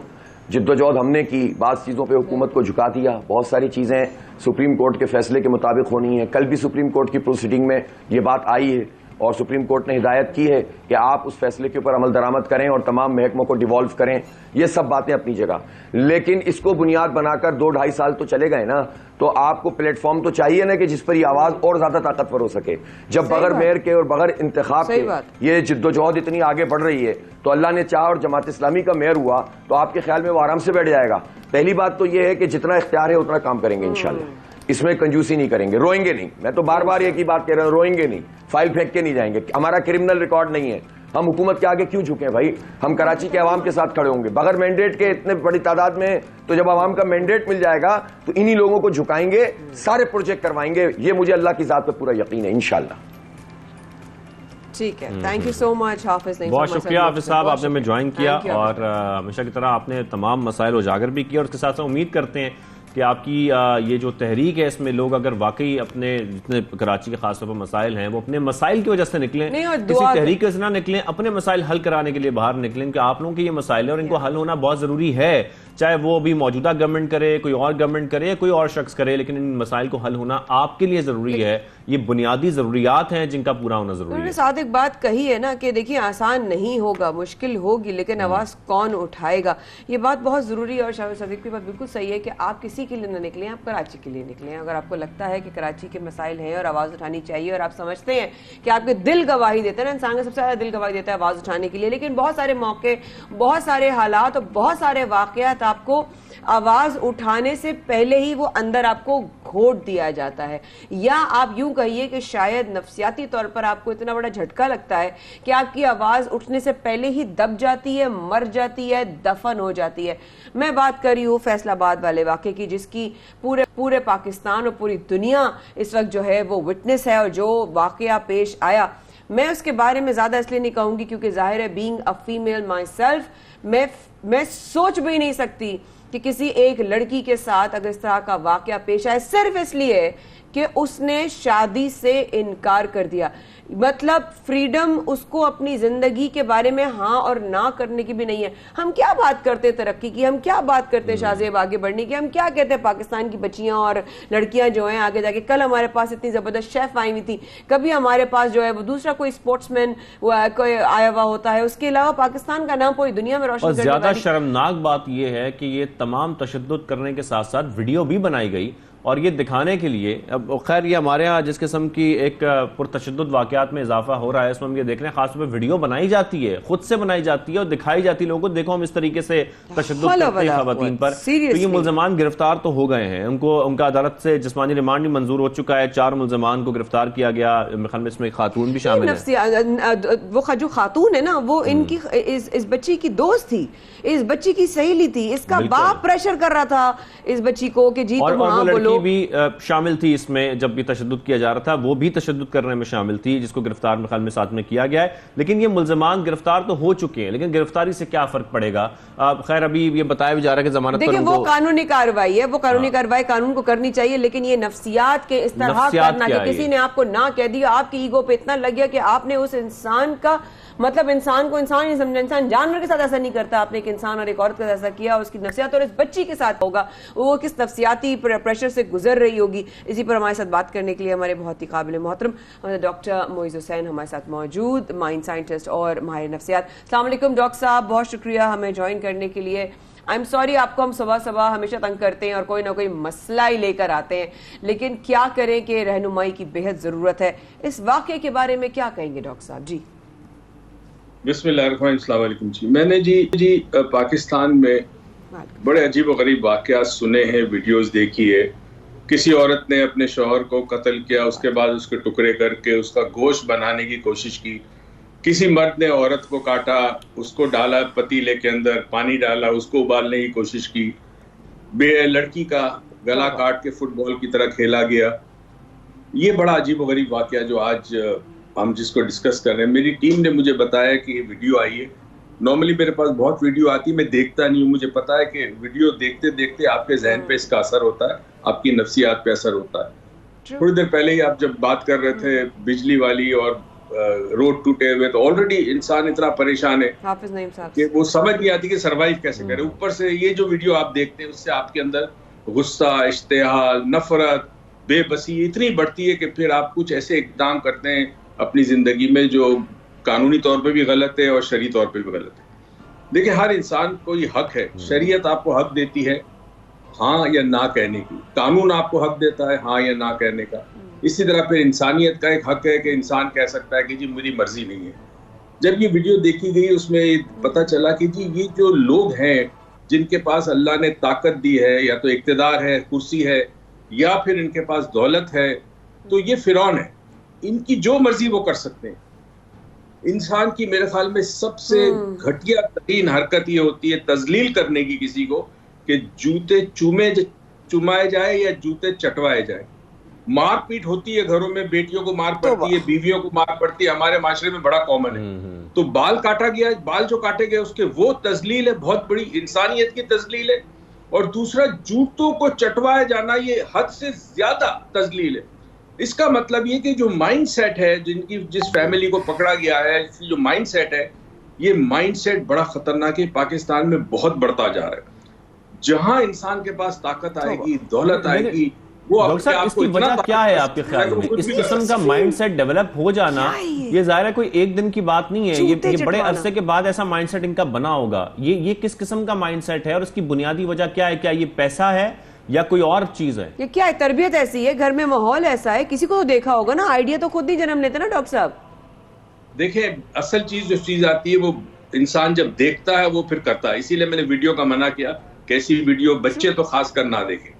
घर में माँ बाप ने या बाप ने इस किस्म की जिंदगी गुजारी है जहां वो जो मर्जी चाहे करे, लोगों के साथ जुल्म करे। खासकर बहुत सारी जगहों पे जो मजदूर काम करते हैं आपके घर में या जो मुलाजिम काम करते हैं, उनके साथ आए दिन ज्यादती के वाकयात होते हैं। तो बच्चे जब देखते हैं और बड़ा होता है तो वो भी अपने बाप को या अपनी माँ को फॉलो करने की कोशिश करता है। याद रहे, आपको स्कूल वो कुछ नहीं सिखाती जो घर में आपके माँ बाप का जो बिहेवियर है, तर्ज अमल है, तर्ज जिंदगी है, वो सिखाता है। तो ये बच्चा जब बड़ा होता है तो ये सोच के बड़ा होता है कि मैं तो हाकिम हूं, मैं जो चाहूं कर सकता हूं। ऊपर से दौलत जब आ जाती है तो दौलत बहुत बड़ी ताकत है। और पाकिस्तान में दौलत अगर आपके पास हो तो आप जो चाहे कर सकते हैं, आप कत्ल कर सकते हैं, कोई आपको नहीं पकड़ेगा। तो ये माइंडसेट आता है घर से।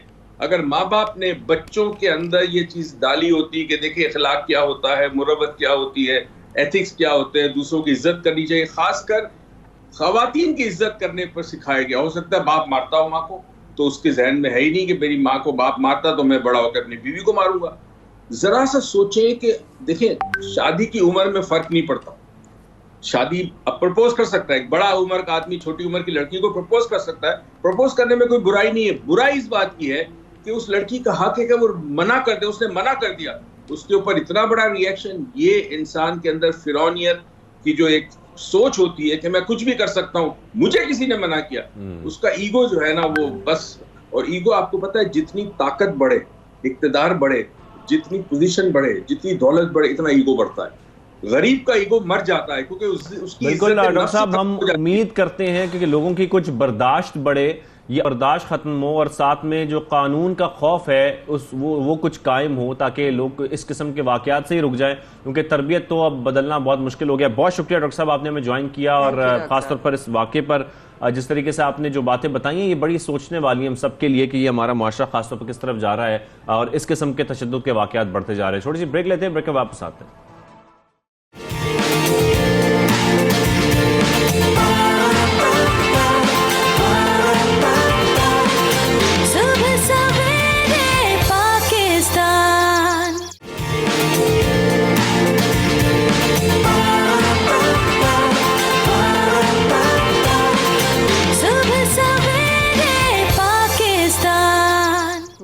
सवेरे पाकिस्तान में एक बार फिर शाज़िब और माइक साथ आने का बेहद शुक्रिया। आप देख रहे हैं बराह रास्त, और अब जरा प्रोग्राम में बात कर लेते हैं थोड़ी क्रिकेट के हवाले से। बिल्कुल, क्रिकेट के हवाले से, और क्रिकेट के हवाले से बात हम इसलिए करेंगे क्योंकि पहला मैच हमने देखा जिसमें बाबर 11 को काफ़ी मुश्किलात आई, और मुश्किलात इसलिए आई हैं जब हम बात कर रहे थे माजिद भट्टी साहब से भी, वो जिक्र कर रहे थे कि जो गेम कम्बिनेशन है, जो हम देख रहे थे कम्बिनेशन था खास तौर पर, फिर हमारे बाबर आजम पर बहुत ज़्यादा रिलाई किया जाता है, बाकी जो बैटर्स हैं पता नहीं को क्या हो जाता है, बॉलर्स को क्या हो जाता है, लेकिन पूरी टीम को एक साथ खेलना, परफॉर्म करना बहुत इंपॉर्टेंट है। हम सिर्फ और सिर्फ जो है ना माया 15 रन से जीते थे, 15-16 रन से, तो ये गलत बात है। नीदरलैंड से हमें एक बड़े मार्जिन से जीतना चाहिए और हम जीत सकते हैं। हम क्यों दूसरे की स्ट्रेंथ देखने के बाद उसी की स्ट्रेंथ पर खेलना चाहते हैं, जो हमारी अपनी स्ट्रेंथ है टीम की, जो कि वाकई बहुत जबरदस्त है। फिर आगे हमारा भारत से मैच है, हम इस किस्म के मैचेस नहीं देख सकते। उसका रीजन है सर, हमारा अपना कोई मौकफ ही नहीं है, आपका मौकफ है, मुझे भी चलेगी। तो हम चाह रहे हैं अपनी टीम को बहुत अच्छा परफॉर्मेंस उनको करते हुए देखने के लिए, खासतौर पर नीदरलैंड की टीम से जो शाहीनों को टफ टाइम उन्होंने दिया। इसके बाद हम देख रहे हैं दूसरा वनडे होने जा रहा है। पहले वनडे में हमने खैर कामयाबी समेटी और इंशाल्लाह आगे भी समेटते रहेंगे, लेकिन आज बाबर 11 का गेम प्लान क्या होना चाहिए, इस हवाले से हमने बात करनी है। इसी पर बात करने के लिए मैं ज्वाइन किया साबिक टेस्ट क्रिकेटर तौसीफ साहब। गुड मॉर्निंग, अस्सलाम वालेकुम, कैसे हैं आप? जी वालेकुम सलाम, बहुत बहुत शुक्रिया। मुझे लग रहा है हम सबको भारत की ज्यादा फिक्र है, नीदरलैंड की नहीं है। भारत की फिक्रें ज्यादा है। बहुत फिक्र है तौसीफ भाई। तो जब हम इतनी टेंशन है कि मैंने 4 बिस्किट ज्यादा खा लिया आज सुबह। वसीम साहब, हमेशा हम ये बात करते हैं ना कि हम बहुत अच्छा ले लेते हैं, लेकिन ये होने क्या जा रहा है? क्योंकि नीदरलैंड के सामने जो हमने परफॉर्मेंस देखी है, इससे हमें थोड़ा थोड़ा डर लग रहा है। जरा आप बताएं, डरना चाहिए कि नहीं डरना चाहिए? देखिए, डरने वाली बात तो नहीं है। बहरहाल ये फिर हम बार बार हम सब यही बात करते हैं, यार ये गेम है, हो सकता है कभी ये। नहीं, ऐसा नहीं होता।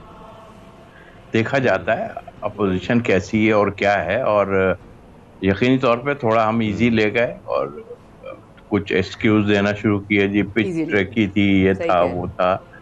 मेरा ख्याल है वो सब ऐसा नहीं है। अगर ऐसी थी तो आप पहले फील्डिंग कर लेते भाई, अगर आपको लग रहा था कि थोड़ी मुश्किल है। लेकिन यकीनी तौर पे आपने उस टीम को हल्का लिया और आपने सोचा कि एक लंबा स्कोर हम करके जो है, और जो करना चाहिए था मेरे हिसाब से तो 375 और 400 के करीब इनके खिलाफ करना चाहिए था। लेकिन बहरहाल हम उनको क्रेडिट देंगे, उन्होंने बहुत अच्छा खेला, हमने बहुत खराब खेला। हमने वही क्रिकेट खेली जो पहले हम खेलते आए हैं। बहरहाल जीत होती है, लेकिन ये आपकी सादगी पे तौसीफ भाई कुर्बान जाओ। ऐसी तो फिर ये टीम की सिलेक्शन में सवाल क्यों उठ रहे? सिलेक्शन पे तो हमेशा से उठते आए हैं, आज से नहीं, कुछ 6-1 महीने से हम यही चीजें कह रहे हैं कि कॉम्बिनेशन, यही बातें हम करते आ रहे हैं। और हकीकत है कॉम्बिनेशन तो हम ठीक नहीं खिला रहे हैं। हम टीम अनाउंस से लेके और अब तक हम वो काम ही नहीं कर रहे हैं। आप हैरत हो गई है कि हम मतलब मिडिल ऑर्डर मैं ही नहीं कह रहा, चलें मुझे कोई शायद किसी से कोई प्रॉब्लम हो, लेकिन ऐसा है यानी हम तो मुल्क को देख रहे हैं कि आप क्या हो रहा है, मतलब नजर आ रही हैं चीजें, उसको हम आंखें बंद कर लेते हैं, तो वो गलत बात। तो सर, आज के मैच में गेम प्लान क्या होना चाहिए आपके मुताबिक? गेम प्लान यह है जी, उनको इतना मारो कि वो सोचें कि हाँ भाई वो नंबर 15 की टीम है, 15 नंबर पे है वर्ल्ड में, वो उनको इतना मारो और हम नंबर 2 नंबर 3 हैं। एक्चुअल प्रॉब्लम क्या आ रही है कि अब ये तो खैर मैं नहीं कह सकता, क्योंकि प्लेयर तो वही है, अच्छा है जो अपने गेम को चेंज करे हर लिहाज से, चाहे वो 2020 हो, टेस्ट मैच हो। हम लॉन्गर फॉर्मेट में खेल नहीं पा रहे हैं, हम 2020 खेलते हैं, मगर हमें तो अब इनके खिलाफ 2020 6 ओवर में 10 रन थे, आप यकीन जाएं, और हमारे बेस्ट ओपनर खड़े हुए थे वहां पे। तो अब हाँ जी, पिच को एक्सक्यूज कर रहे हैं, आप कुछ कर रहे हैं, इससे फायदा नहीं। बट देखिए, हम तो चाहते हैं कि आप करें, लेकिन आप दुनिया को जो है कम्पीट कर ही नहीं रहे हैं। चाहे कोई भी भाई, अब आप ओपनर की बात करें, मैं सऊद शकील को भी लेके सवाल आ रहा था, लेकिन अगर मामूल हक की बात करें तो फिर आपको नहीं लगता कि वहां पे जो है ऑब्वियसली आ सकती है? मतलब नॉक तब्दीली मुझे नहीं लगता कि एक मैच के बाद उसको करेगा, क्योंकि बाबर जो है वो कह रहे हैं सब वही टीम बना रहा है, कोई और नहीं बना रहा। फिर वो इस तरह टीम अगर वो बना रहा है या कोई और उसके साथ मिलके दोस्तियां थोड़ी सी अपनी अच्छी कर रहा है, तो ये दोस्तियों का वक्त नहीं है। आपको बड़े सऊद शकील को भी बेंच पे बिठाया हुआ है, वो भी इसी वजह से बिठाया नहीं है, घर बिठाया है। बेंच पे तो पहले बैठा हुआ था, अब तो घर भेज दिया है ना, वो अब नहीं है टीम के साथ। तो इसका मतलब मिडिल ऑर्डर में अच्छा आप नहीं ऑप्शन साबित हो सकते थे? बिल्कुल हो सकते थे, वो तो साथ फिर लेके जा रहे थे उन्हें साथ, हर वक्त साथ। मैंने कल ये एक चैनल पे बैठ के मैंने यही बात की थी, मैंने कहा गए शान, देखिए ओपनर 2 आपके हो गए, चलें अभी इमाम से रन नहीं हुए, लेकिन पिछले मैचों में उन्होंने किए, फखर हुआ। आप शान मसूद को 3 नंबर लेके आते, फिर नीचे जो 2 आपके प्लेयर हैं, शान मसूद को 3 नंबर लेकर आते हैं, उनकी जगह आप सऊद शकील को डालते आप जो है, तो उनमें से, लेकिन वो लेके ही नहीं गए। अब उनकी बात करना तो फजूल की होगी, इसलिए कि आपने एशिया कप के लिए मुझे बताइएगा, अगर बाबर ही टीम की सिलेक्शन कर रहे हैं और वो सारी कंडीशंस जानते हैं, यूएई की कंडीशंस भी जानते हैं, तो फिर आपके ख्याल में उनको ऑलराउंडर इमाद वसीम को नहीं ले जाना चाहिए था यूएई के लिए खासतौर पर? सर ले जाने को तो 2-3 और भी थे, ऐसी बात नहीं थी वो, लेकिन अब तो कर दिया ना उन्होंने, वो बना रहे हैं या कोई और बना रहा है बैठ के, ऐसे वो अकेले नहीं बना सकते टीम।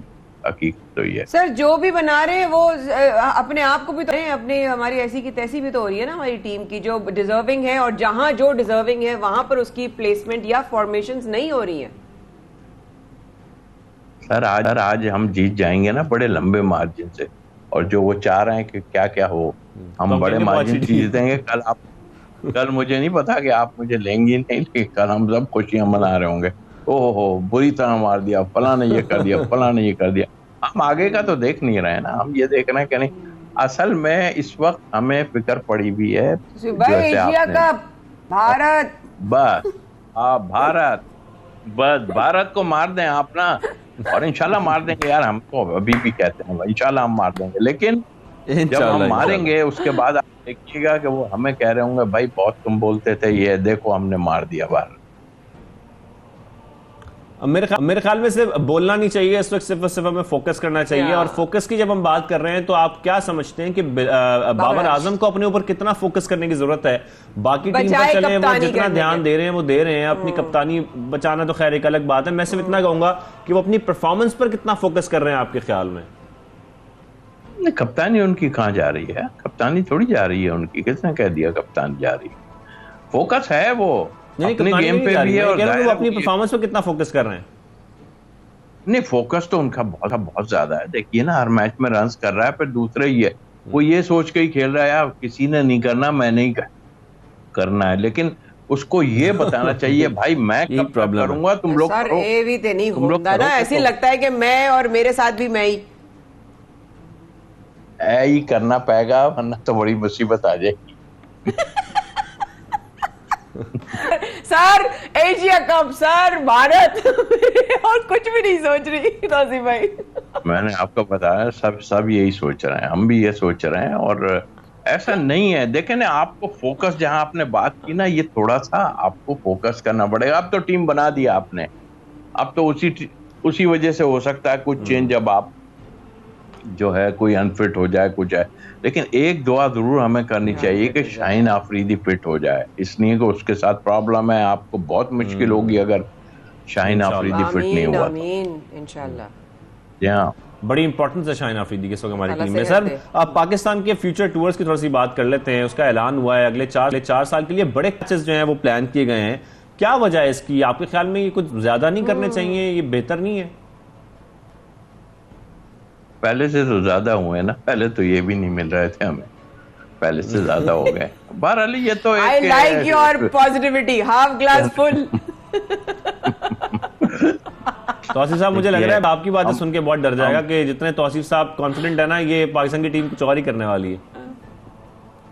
सर हमारे टाइम में तो वो हमारे करीब भी नहीं आते थे, अगर आपको याद हो। हम तो उन्हें ये बात तौसीफ भाई, ये बात मैं सीटी मार देती अगर मैं इस वक्त स्टेडियम में होती। देखिए उन्होंने तो ये कहना शुरू कर दिया था ये इस वजह से जीतते हैं कि जुम्मे के दिन मैच होता है, और लेकिन हमने तो इनको भारत में भी जाके मारा, तो जुम्मा तो नहीं था वहां पे। तो मतलब कहने का ये कि नहीं, बिल्कुल हम, लेकिन ऑनेस्टली उन्होंने टीम अपनी अच्छी की है और तरीके से की है। हम दूसरे उसमें लग गए, उन्होंने बहुत अच्छी टीम बना ली है। 60-40 का मुकाबला, अब भी 60-40 दे रहा हूं मैं अपनी टीम को, 60-40 का मुकाबला है उनकी। देखिए वो थोड़ा सा प्लानिंग से जा रहे हैं। आप देखिए जिम्बाब्वे टीम भेजी उन्होंने, नए लड़के भेज दिए और यंगस्टर को जाके उनको खिलाया, तो एक प्रॉपर उन्होंने 2021 टीम बनाया है। जी हाँ, बना रहे हैं, वो सेकंड इंस्टेंस बना रहे हैं अपनी। और प्लेयर्स बनाना बहुत जरूरी है। Tauseef, thank you very much, बहुत शुक्रिया, बड़ा अच्छा लगा आपसे बात करके। तौसीफ साहब, उम्मीद करते हैं हम आगे एशिया कप में भी अच्छा परफॉर्म करें। भाई मजा आ गया, एशिया कप भारत और आज भी हमारी जो नीदरलैंड से खिलाफ परफॉर्मेंस है वो भी बहुत अच्छी रहे। Thank you very much Tauseef Ahmed साहब ने ज्वाइन किया मेरे पाकिस्तान में। तो ये तो हो गई तौसीफ साहब से गुफ्तगू। कितना मजा आता है तौसीफ भाई के साथ बात करके, बड़ा मजा आता है हमेशा, इतना माशाल्लाह माशाल्लाह। और आपने जो एक बात कही ना, वो एक हाईलाइट थी ना मेरे लिए कि हमारे जमाने में तो पास भी नहीं भटकता था, तो अल्लाह करी अभी दोबारा वो वक्त मिले तो बहुत सारी चीज़ों के साथ साथ ऑब्वियसली ट्रेनिंग एजुकेशन और साथ में जो उसकी जो बुनियादी जो स्टेज होता है ना सबसे ज़्यादा इंपॉर्टेंट होता है। इस तरीके से बच्चे की भी ज़िंदगी में जो बुनियादी जो मरहला होता है, जो फेज़ होता है या उसकी बेस बनाने का जो एक स्टेज होता है वो सबसे ज़्यादा अहमियत का हामिल होता है। और अगर हम बच्चों की स्कूलिंग की बात करें शाहजेब, तो नहीं लगता कि आज के वक्त में बच्चा भी पैदा होने वाला होता नहीं है, बच्चे माँ बाप कहते कौन सी स्कूल में भेजेंगे। वाकई ये होता है, पहले साल में बहुत सारे स्कूल्स ऐसे हैं जिनकी रजिस्ट्रेशन करानी पड़ जाती है शुरू में ही। और फिर मुझे दुख इस बात का होता है कि जब मैं छोटे से बच्चों को देखता हूँ जो प्ले ग्रुप के होते हैं और उनके पास भी बैग होता है और उनके ऊपर बड़ी जिम्मेदारी होती है, तो मेरे ख्याल में ये जुल्म हमें नहीं करना चाहिए। उनकी नफ्सियात पर क्या असर पड़ता है इस पर भी खैर हम जानना चाहते हैं, लेकिन एक परफेक्ट एज क्या है किसी भी बच्चे के लिए स्कूल में दाखिल होने की, जब वो इजी होके अपनी लर्निंग प्रोसेस को आगे बढ़ाए, बजाय से कि वो एक टेंशन में आ जाए कि जी मेरे ऊपर बोझ डाल दिया गया या मुझे पढ़ना है और मुझे आगे बढ़ना है। और क्वालिटी एजुकेशन क्या है आपकी नजर में? मैं आपसे सवाल करती हूँ क्योंकि अब लर्निंग इंपॉर्टेंट है, आपको स्किलफुल होना इंपॉर्टेंट है, आपकी लर्निंग इंपॉर्टेंट है। ये जो बचपन से हम देखते हैं, खैर ये अब तो पुरानी बात होगी, आजकल स्कूल्स बहुत बेहतर हो गए हैं, खासतौर प्राइवेट स्कूल्स। लेकिन पहले प्राइवेट स्कूल्स में भी ये होता था कि कोशिश की जाती थी कि छोटे से ही बच्चे ना उसको रटवा दो, ABCD रटवानी है, 1 2 रटवानी है, याद करानी है। एक और भी चीज, हमारे वक्त में हमारे अम्मा, हमारे अब्बा, हमारे भाई, हमारे बहन हमारे साथ बैठे होते थे हमारे होमवर्क कराने के लिए। आज जो होता है वो शायद मसरूफियात हैं या ऑब्वियसली और बहुत सारी चैलेंजेस। मेरा तो होमवर्क मेरी अम्मी करती थी, तो खैर मैं इसलिए बहुत आगे निकल गया। खैर वालिदैन का बच्चे के पहला सवाल यही होता है कि अच्छा स्कूल कौन सा है, कहां दाखिल कराना है, कैसे दाखिल कराना है, ये बातें सारी आज हम जानेंगे। और सही उम्र क्या है क्वालिटी एजुकेशन के लिए, खासतौर पर क्वालिटी एजुकेशन से क्या मुराद है, इस पर बात करने के लिए आज हमारे साथ माहिर तालीम भी मौजूद है। बिल्कुल, हमारे साथ माहिर तालीम मौजूद है, महाजबीन राफे ने हमें ज्वाइन किया है। अस्सलाम वालेकुम महाजबीन साहिबा, थैंक यू सो मच, आपने प्रोग्राम में हमें ज्वाइन किया, गुड मॉर्निंग। और बड़ा अहम ये भी एक मौजू है, अपने आप में अपनी नौयत रखता है अहमियत। साथ में अगर हम घर में वालिदैन की जो फिक्रमंदाना जो इस वक्त स्टेज चल रही है कि इस वक्त वालिदैन बच्चों की पैदाइश से पहले परेशान हो जाते हैं, फिर वो छोटे से होते हैं, टॉडलर होते हैं, उनको अभी चल रहा होता है उनके मुंह में, उस वक्त उनको टेंशन हो जाती है कौन से स्कूल में भेजना है। लेकिन स्कूल्स के इंतखाब के लिए वालिदैन को किन बातों का ख्याल रखना चाहिए? क्या वो स्कूल का कैलिबर है, क्या वो स्कूल के या उसके स्टार्स हैं, क्या उसकी रेटिंग है, या हमारे जानने वालों के बच्चे को स्कूल में जा रहे हैं वो है, क्या क्या ध्यान में रखना चाहिए? जी Majbi ji, thank you for having me, बहुत शुक्रिया। नहीं, ये बहुत इंपेरेटिव क्वेश्चंस हैं जिनके ऊपर वाकई में एक बात होनी चाहिए, थोड़ी सी आर्ग्यूमेंट और डिबेट होनी चाहिए। जहाँ तक तो सवाल है कि बच्चे की बेस्ट एज क्या होनी चाहिए स्कूल जाने के लिए, ये एक ओपन डिबेट है। हाउएवर देयर आर स्टडीज, जैसे national institute of child health and human development ने कहा है कि 4 साल से पहले आप बच्चे को स्कूल में ना डालें, और उसके पीछे नेचुरली उनके अपने रीजंस हैं, उन्होंने स्टडीज़ कंडक्ट की हुई हैं जिसके ऊपर वो कहते हैं कि 4 साल से कम उम्र के बच्चे को पेरेंटल नीड्स की ज़रूरत है, लव, केयर, अफेक्शन, वो चीज़ आती है पेरेंट्स की तरफ से, वो टीचर्स की तरफ से नहीं आ सकती है। हाउएवर जब आपका एक कल्चर डेवलप हो जाता है तो उसके अंदर ये होता है कि स्कूलिंग सिस्टम डेवलप हो गए प्राइवेट सेक्टर में, पब्लिक सेक्टर में, फिर एक सर्टेन एज है जिसको एक नॉर्म बना दिया जाता है, कल्चरल नॉर्म बन जाता है। हमारे यहाँ अगर सब कॉन्टिनेंट में आप बात करें तो 3 साल के बच्चे को कहते हैं जी नर्सरी में आप एनरोल करवा दें, ठीक है, ताकि 6 साल का बच्चा ग्रेड 1 में हो। कई जगहों पे होता है कि जी 5 साल का बच्चा ग्रेड 1 में होना चाहिए, सो दैट मीन्स कि 2 साल का बच्चा फिर स्कूल जा रहा है, ठीक है, ताकि वो प्रिपेयर हो रहा है, एडमिशन क्राइटेरियाज बन जाते हैं। अब ये आपका एक प्राइवेट एजुकेशन नेटवर्क है which is into play along with your culture and along with your national educational policies as well. अगर आप बाहर ममालिक देखें तो वहाँ पे आप ऑस्ट्रेलिया देखेंगे, अमेरिका देखेंगे, वहाँ पे वो कहते हैं जी 5 साल से कम उम्र का बच्चा स्कूल में नहीं जाएगा। उनकी अपनी वजूहात हैं और वो उसको फॉलो करते हैं और बहुत स्ट्रिक्टली करते हैं। सो यहाँ पे आपकी पॉलिसी मेकिंग आ गई, आपकी एजुकेशन का जो कल्चर एक डेवलप हुआ है और फिर जो स्कूल्स उस नॉर्म को जो फॉलो कर रहे हैं, ये सारी चीजें आ गई। हाउएवर अगर आप एलियनेशन में, अलैदगी में अगर सिर्फ देखें कि आपकी चाइल्ड हेल्थ डेवलपमेंट क्या कहती है, वो कहती है 4 साल से कम उम्र के बच्चे को स्कूल ना भेजें। क्यों? क्योंकि उसको पेरेंटल केयर चाहिए, उसके अंदर जो feeling of self esteem, love, care, affection है वो पेरेंट्स दे सकते हैं। हाउएवर अगर आपने डाल दिया बच्चे को, बिल्कुल डाल दें, आपका एक कल्चर डेवलप हो गया, जैसे कि यहाँ पर हो गया है। आपने एक बच्चे को डालना है, जिस रैट रेस की आप बात कर रहे थे पहले कि बच्चा पैदा नहीं हुआ और होता है कि जी अब उसका एडमिशन करवाना है, क्योंकि उस फला इंस्टीट्यूट में उसका एडमिशन नहीं होगा अगर हमने उसको इनरोल ना करवाया। और at times there are certain cities in our country जिसके अंदर आपको at times right at the time of birth भी रजिस्टर करवाने की जरूरत पड़ जाती है, क्योंकि इतने स्ट्रिंजेंट क्राइटेरियाज बन गए और बहुत ज्यादा मुश्किल पेश आती है। उस केस में फिर हम बात करते हैं क्वालिटी एजुकेशन की। प्रेशर है ना, और वो किस चीज का प्रेशर है? सोसाइटल प्रेशर है कि हमारा बच्चा बेहतरीन स्कूल में जाए, ठीक है। अब वो बेहतरीन स्कूल क्या है? अब वो बेहतरीन स्कूल वो है जिसको आप क्वालिटी एजुकेशन कह रहे हैं। अब क्वालिटी एजुकेशन को अगर आप थोड़ा सा अनफोल्ड करें, इसको डाइसेक्ट करें, इसके ऊपर अगर थोड़ी सी बात करें और इसको जरा अलग-अलग करें, क्या है? ये होती क्या है? देखिए, क्वालिटी एजुकेशन होती है जिसके अंदर आप बच्चे को तैयार करते हैं for life, not for testing, not for exam, ठीक है। आपने उसको तैयार करना है जिंदगी के लिए। अब जब आपने उसको जिंदगी के लिए तैयार करना है तो आपने पूरे बच्चे की जो एक hold child, regardless of any gender bias, regardless of any ethnicity, regardless of any different social status, ethnic background, जो भी हो, आपने हर बच्चे को उसी तरह ट्रीट करना है। और फिर आपने उसकी social, emotional, mental, physical, cognitive development, इन सारी चीजों का ख्याल रखना। और यहाँ पे फिर बहुत इंपेरेटिव रोल आ जाता है कि एकेडमिक एजुकेशन के साथ ये जो हमारी सोशल लर्निंग है, इमोशनल लर्निंग है, ये बड़ी इंपॉर्टेंट है कि बच्चे सिर्फ और सिर्फ एग्जाम्स के लिए अपने आप को तैयार नहीं कर रहे, उन्होंने आगे जाके अपनी एक सोशल लाइफ भी गुजारनी है, लोगों के साथ अपनी जिंदगी गुजारनी है, उनको एटलीस्ट आइडिया होना चाहिए। तो माजबीन साहिबा, खासतौर पर जब हम ये बात कर रहे हैं स्कूल्स की कि उनको किस तरीके से उनके लर्निंग प्रोसेस को बेहतर किया जा सकता है, इसमें स्कूल्स पर क्या किरदार निभाएं? क्योंकि हमारे यहाँ ये जो एग्जाम्स में फर्स्ट आने की रेस है, ये पेरेंट्स की तरफ से प्रेशर भी होता है, स्कूल्स की तरफ से भी एक प्रेशराइज आपको किया जाता है कि जी एग्जाम्स में आपने बहुत अच्छे मार्क्स लेने। इस पर ध्यान नहीं दिया जाता कि आपकी लर्निंग कितनी अच्छी हो रही है। पेरेंट्स भी ध्यान नहीं देते और टीचर्स भी ध्यान नहीं देते।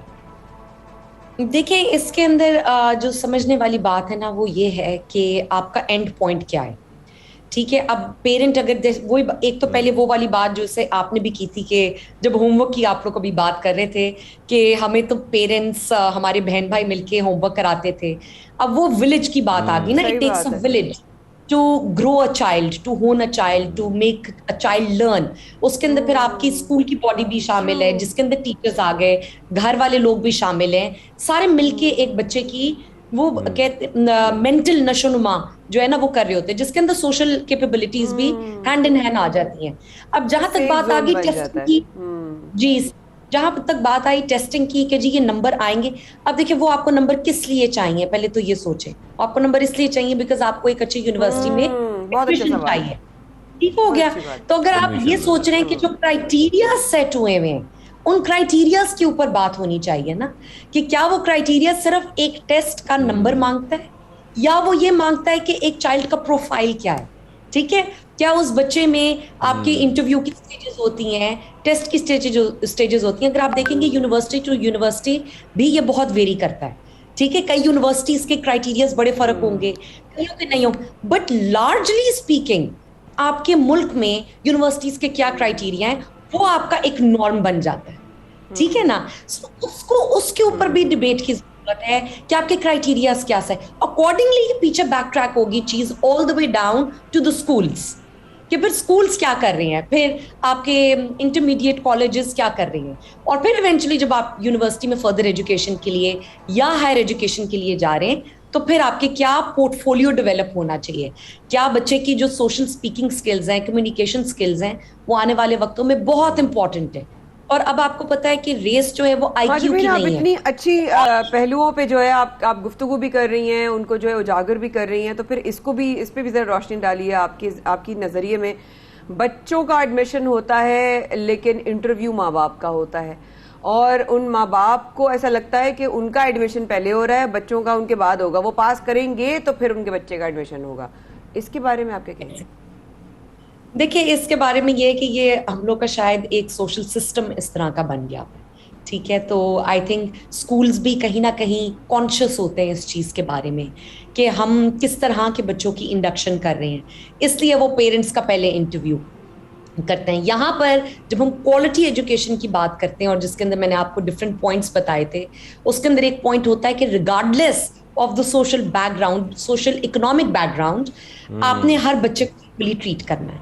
यहाँ पे I would strongly take the point towards what is your government policy on this, ठीक है। फिर आपकी गवर्नमेंट की पॉलिसी के ऊपर बात आएगी कि आपने एजुकेशन की पॉलिसी क्या डेवलप की हुई है और वो क्या प्राइवेट और पब्लिक स्कूल्स दोनों के लिए है, और अगर वो नहीं है तो I think it's about time to start looking into it कि हम कितनी क्वालिटी एजुकेशन और कितनी इक्वालिटी के साथ उसकी डिस्ट्रीब्यूशन कर रहे हैं, ठीक है। सो यहाँ पे सिर्फ प्राइवेट इंस्टीट्यूट्स का सिर्फ अपना रद्द अमल इम्पॉर्टेंट नहीं है, बिकॉज आपका जब एक इकोनॉमिक सेटअप होता है उसके अंदर गवर्नमेंट की भी इनपुट होती है, प्राइवेट इंस्टीट्यूट्स की भी इनपुट होती है, और फिर एक चीज़ डेवलप की जाती है, डेमोक्रेटिक हम लोग का सिस्टम है। सो यहाँ पर फिर अब इस डिबेट की भी बात है। So it's not a very easy और अ स्ट्रेट फॉरवर्ड येस और नो क्वेश्चन कि नहीं वो ठीक कर रहे हैं या वो गलत कर रहे हैं।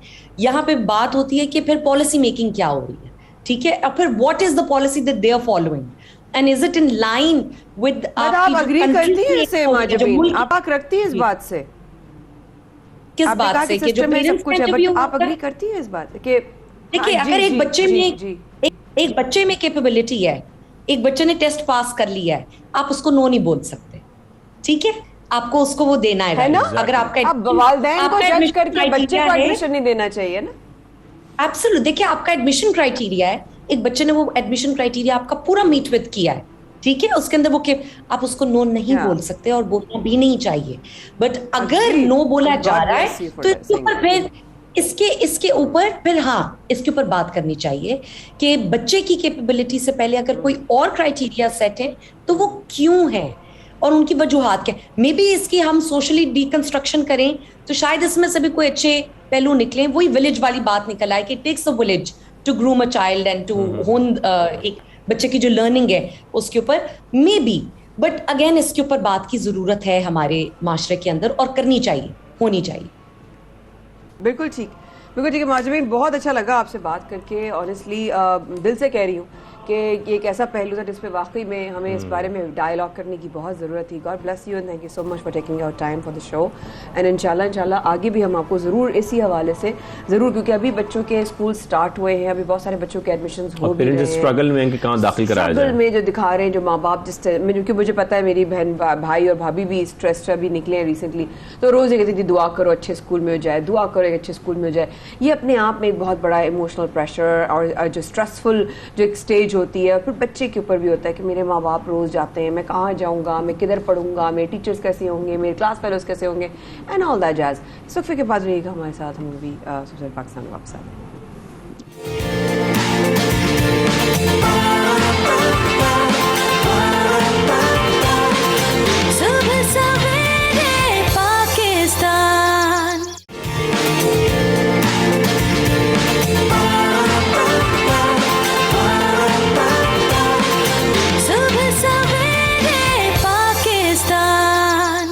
एक बार फिर हमारे तने का बेहद शुक्रिया। सवेरे पाकिस्तान में शाज़ी फरमाया कर रहे थे आपका इंतज़ार, और आज हम काफ़ी ऐसी चीज़ों पे बात कर रहे हैं माशरती, जिस तरह से चैलेंजेस होते हैं, चाहे वो बिजली के चैलेंजेस हों, चाहे वो बिल्स के चैलेंजेस हों, चाहे वो जो है हम कहीं यहाँ पर किसी बच्ची का, किसी बहन की जो है वो साइकोलॉजिकल जो इश्यूज़ पर, चैलेंजेस पर बात कर रहे हो, माँ बाप के बच्चों के एडमिशन के हवाले से बात कर रहे हो, या ADHD, जिसको बेसिकली जो मुखफ़फ़ है, एब्रिविएशन है, वो है attention deficit hyper activity disorder. और ये ADHD बड़ों में भी और बच्चों में, दोनों में, सब में अक्सर हम बच्चों को देखते हैं वो गुस्सा करते हैं, चीखो पुकार करते हैं, जिद्दी हो जाते हैं। खैर जैसे माया बता रही है बड़ों में भी चीज़ पाई जाती है, हमारे यहाँ तो ये चीज़ बहुत ज़्यादा पाई जाती है। हर बंदा जो है वो बड़ा जिद्दी है, बड़ा चीखो पुकार करता है, शोर शराबा करता है, लेकिन बच्चों में क्यों पाई जाती है ये आज हम समझना चाह रहे हैं। अक्सर हम बच्चों से सवाल भी करते हैं तो वो गुस्से से जवाब देते हैं, कोई उल्टा जवाब देते हैं या मुंह फेर लेते हैं। ये सारी बातें बच्चों में आजकल बहुत ज़्यादा देखी जा रही है। According to my very little knowledge, चूँकि थोड़ी सी मैं साइकोलॉजिकल सब्जेक्ट की भी जो है वो स्टूडेंट रह चुकी हूँ, तो ADHD की बहुत सारी शाखें होती हैं और बहुत सारी उसके रीजंस भी होते हैं। नॉट ओनली जिद्दीपन, फोकस करना, या बहुत सारी चीज़ों को करते करते जो है वो आप उसको छोड़ दें, या आपके सामने कोई बंदा बैठ, ये भी बहुत सारे साइंस होते हैं। आप साइंस के बारे से बात करें, आप सामने बंदा बैठा है, बात कर रहा है लेक्चर में, आप सुनते सुनते जो है बिल्कुल आप ब्लैंक हो जाते हैं, आपको याद नहीं रहता। And many other reasons, and then उसकी वजह से आपके अंदर एग्रेशन आना या जिद आना, उसकी बहुत सारी वजूहात में से एक वजह ये भी है कि आप जिद्दी हो जाते हैं। और बच्चों में क्योंकि वो बता नहीं पाते हैं, वो आप उनको देख रहे होते हो तो वो बहुत सारी चीजें आपसे शेयर नहीं कर पाते हैं उनके साथ प्रॉब्लम क्या चल रहा है, तो इसलिए बच्चों में तो इसी में खासतौर पर जैसे कि ये माया जिक्र कर रही है, फिर माया इसका इलाज क्या पॉसिबल है, मुमकिन है, इसे किया जा सकता है, ये भी जानना जरूरी है। यस बिल्कुल है, और अगर हमारे साथ कोई एक्सपर्ट हो तो बहुत ही अच्छा होगा। बिल्कुल, हमारे नफ्सियात डॉक्टर किरण जावेद आज हमारे साथ हैं, उनसे हम बात करते हैं, जानने की कोशिश करते हैं। किरण साहिबा, आपको खुशामदीद कहेंगे सबसे पहले पाकिस्तान में। डॉक्टर साहिबा, आप सबसे पहले तो ये बताइएगा, ये हम समझना भी चाह रहे हैं और नाज़रीन को समझाना भी चाह रहे हैं कि ADHD है क्या?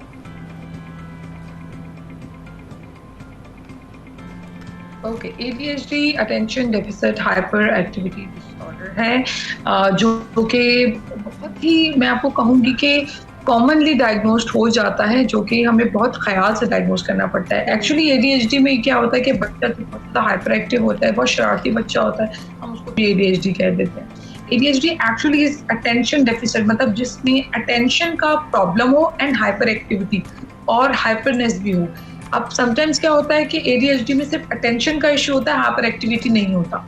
समटाइम्स अटेंशन सही होती है लेकिन हाइपर एक्टिविटी होता है, और कभी कभी कंबाइंड टाइप। तो ADHD की टाइप्स हैं, 3 टाइप्स हैं, अटेंशन, इनअटेंशन वाली, हाइपर एक्टिव वाली, या दोनों। जब दोनों हो तो मतलब अटेंशन भी है और हाइपर एक्टिविटी, तो ADHD है।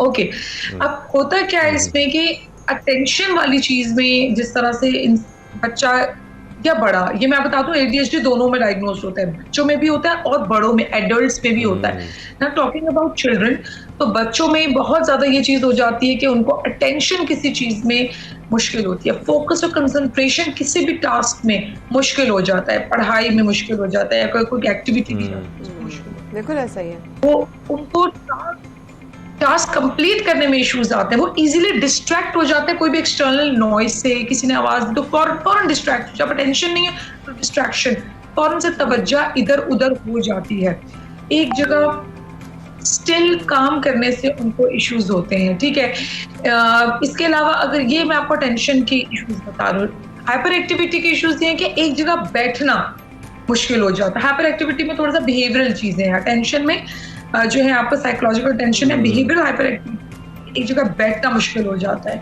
बार बार जगह से उठेंगे, बेचैनी होगी, कोई बात कर रहा हो। डॉक्टर साहब सॉरी मैं आपको इंटरप्ट कर रहा हूं, लेकिन बच्चों को इसमें डायग्नोज करना बड़ा मुश्किल है मेरे ख्याल में, कि जो आप बातें बता रही हैं, उनका फोकस ना रहना किसी चीज पर, खासतौर पर पढ़ाई पर या किसी और चीज पर, फिर उनका जो है वो बेचैन रहना, ये सब चीजें वो हैं जो तकरीबन हर बच्चे में पाई जाती है। तो ऐसे तो पेरेंट्स बड़े परेशान होंगे कि ये तो फिर हमारा बच्चा जो ADHD का शिकार है। तो किस तरह डिफरेंशिएट किया जाए कि आपके बच्चे को ADHD है या नहीं है?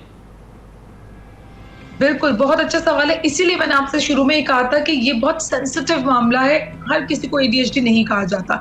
देखिए, उसका क्राइटेरिया ये है कि जो चीजें मैंने आपको बताई हैं, ये नॉर्मल से ज्यादा हो रही हो, एक्सेसिवली हो रही हो, और एटलीस्ट 6 महीने का दौरानिया हो।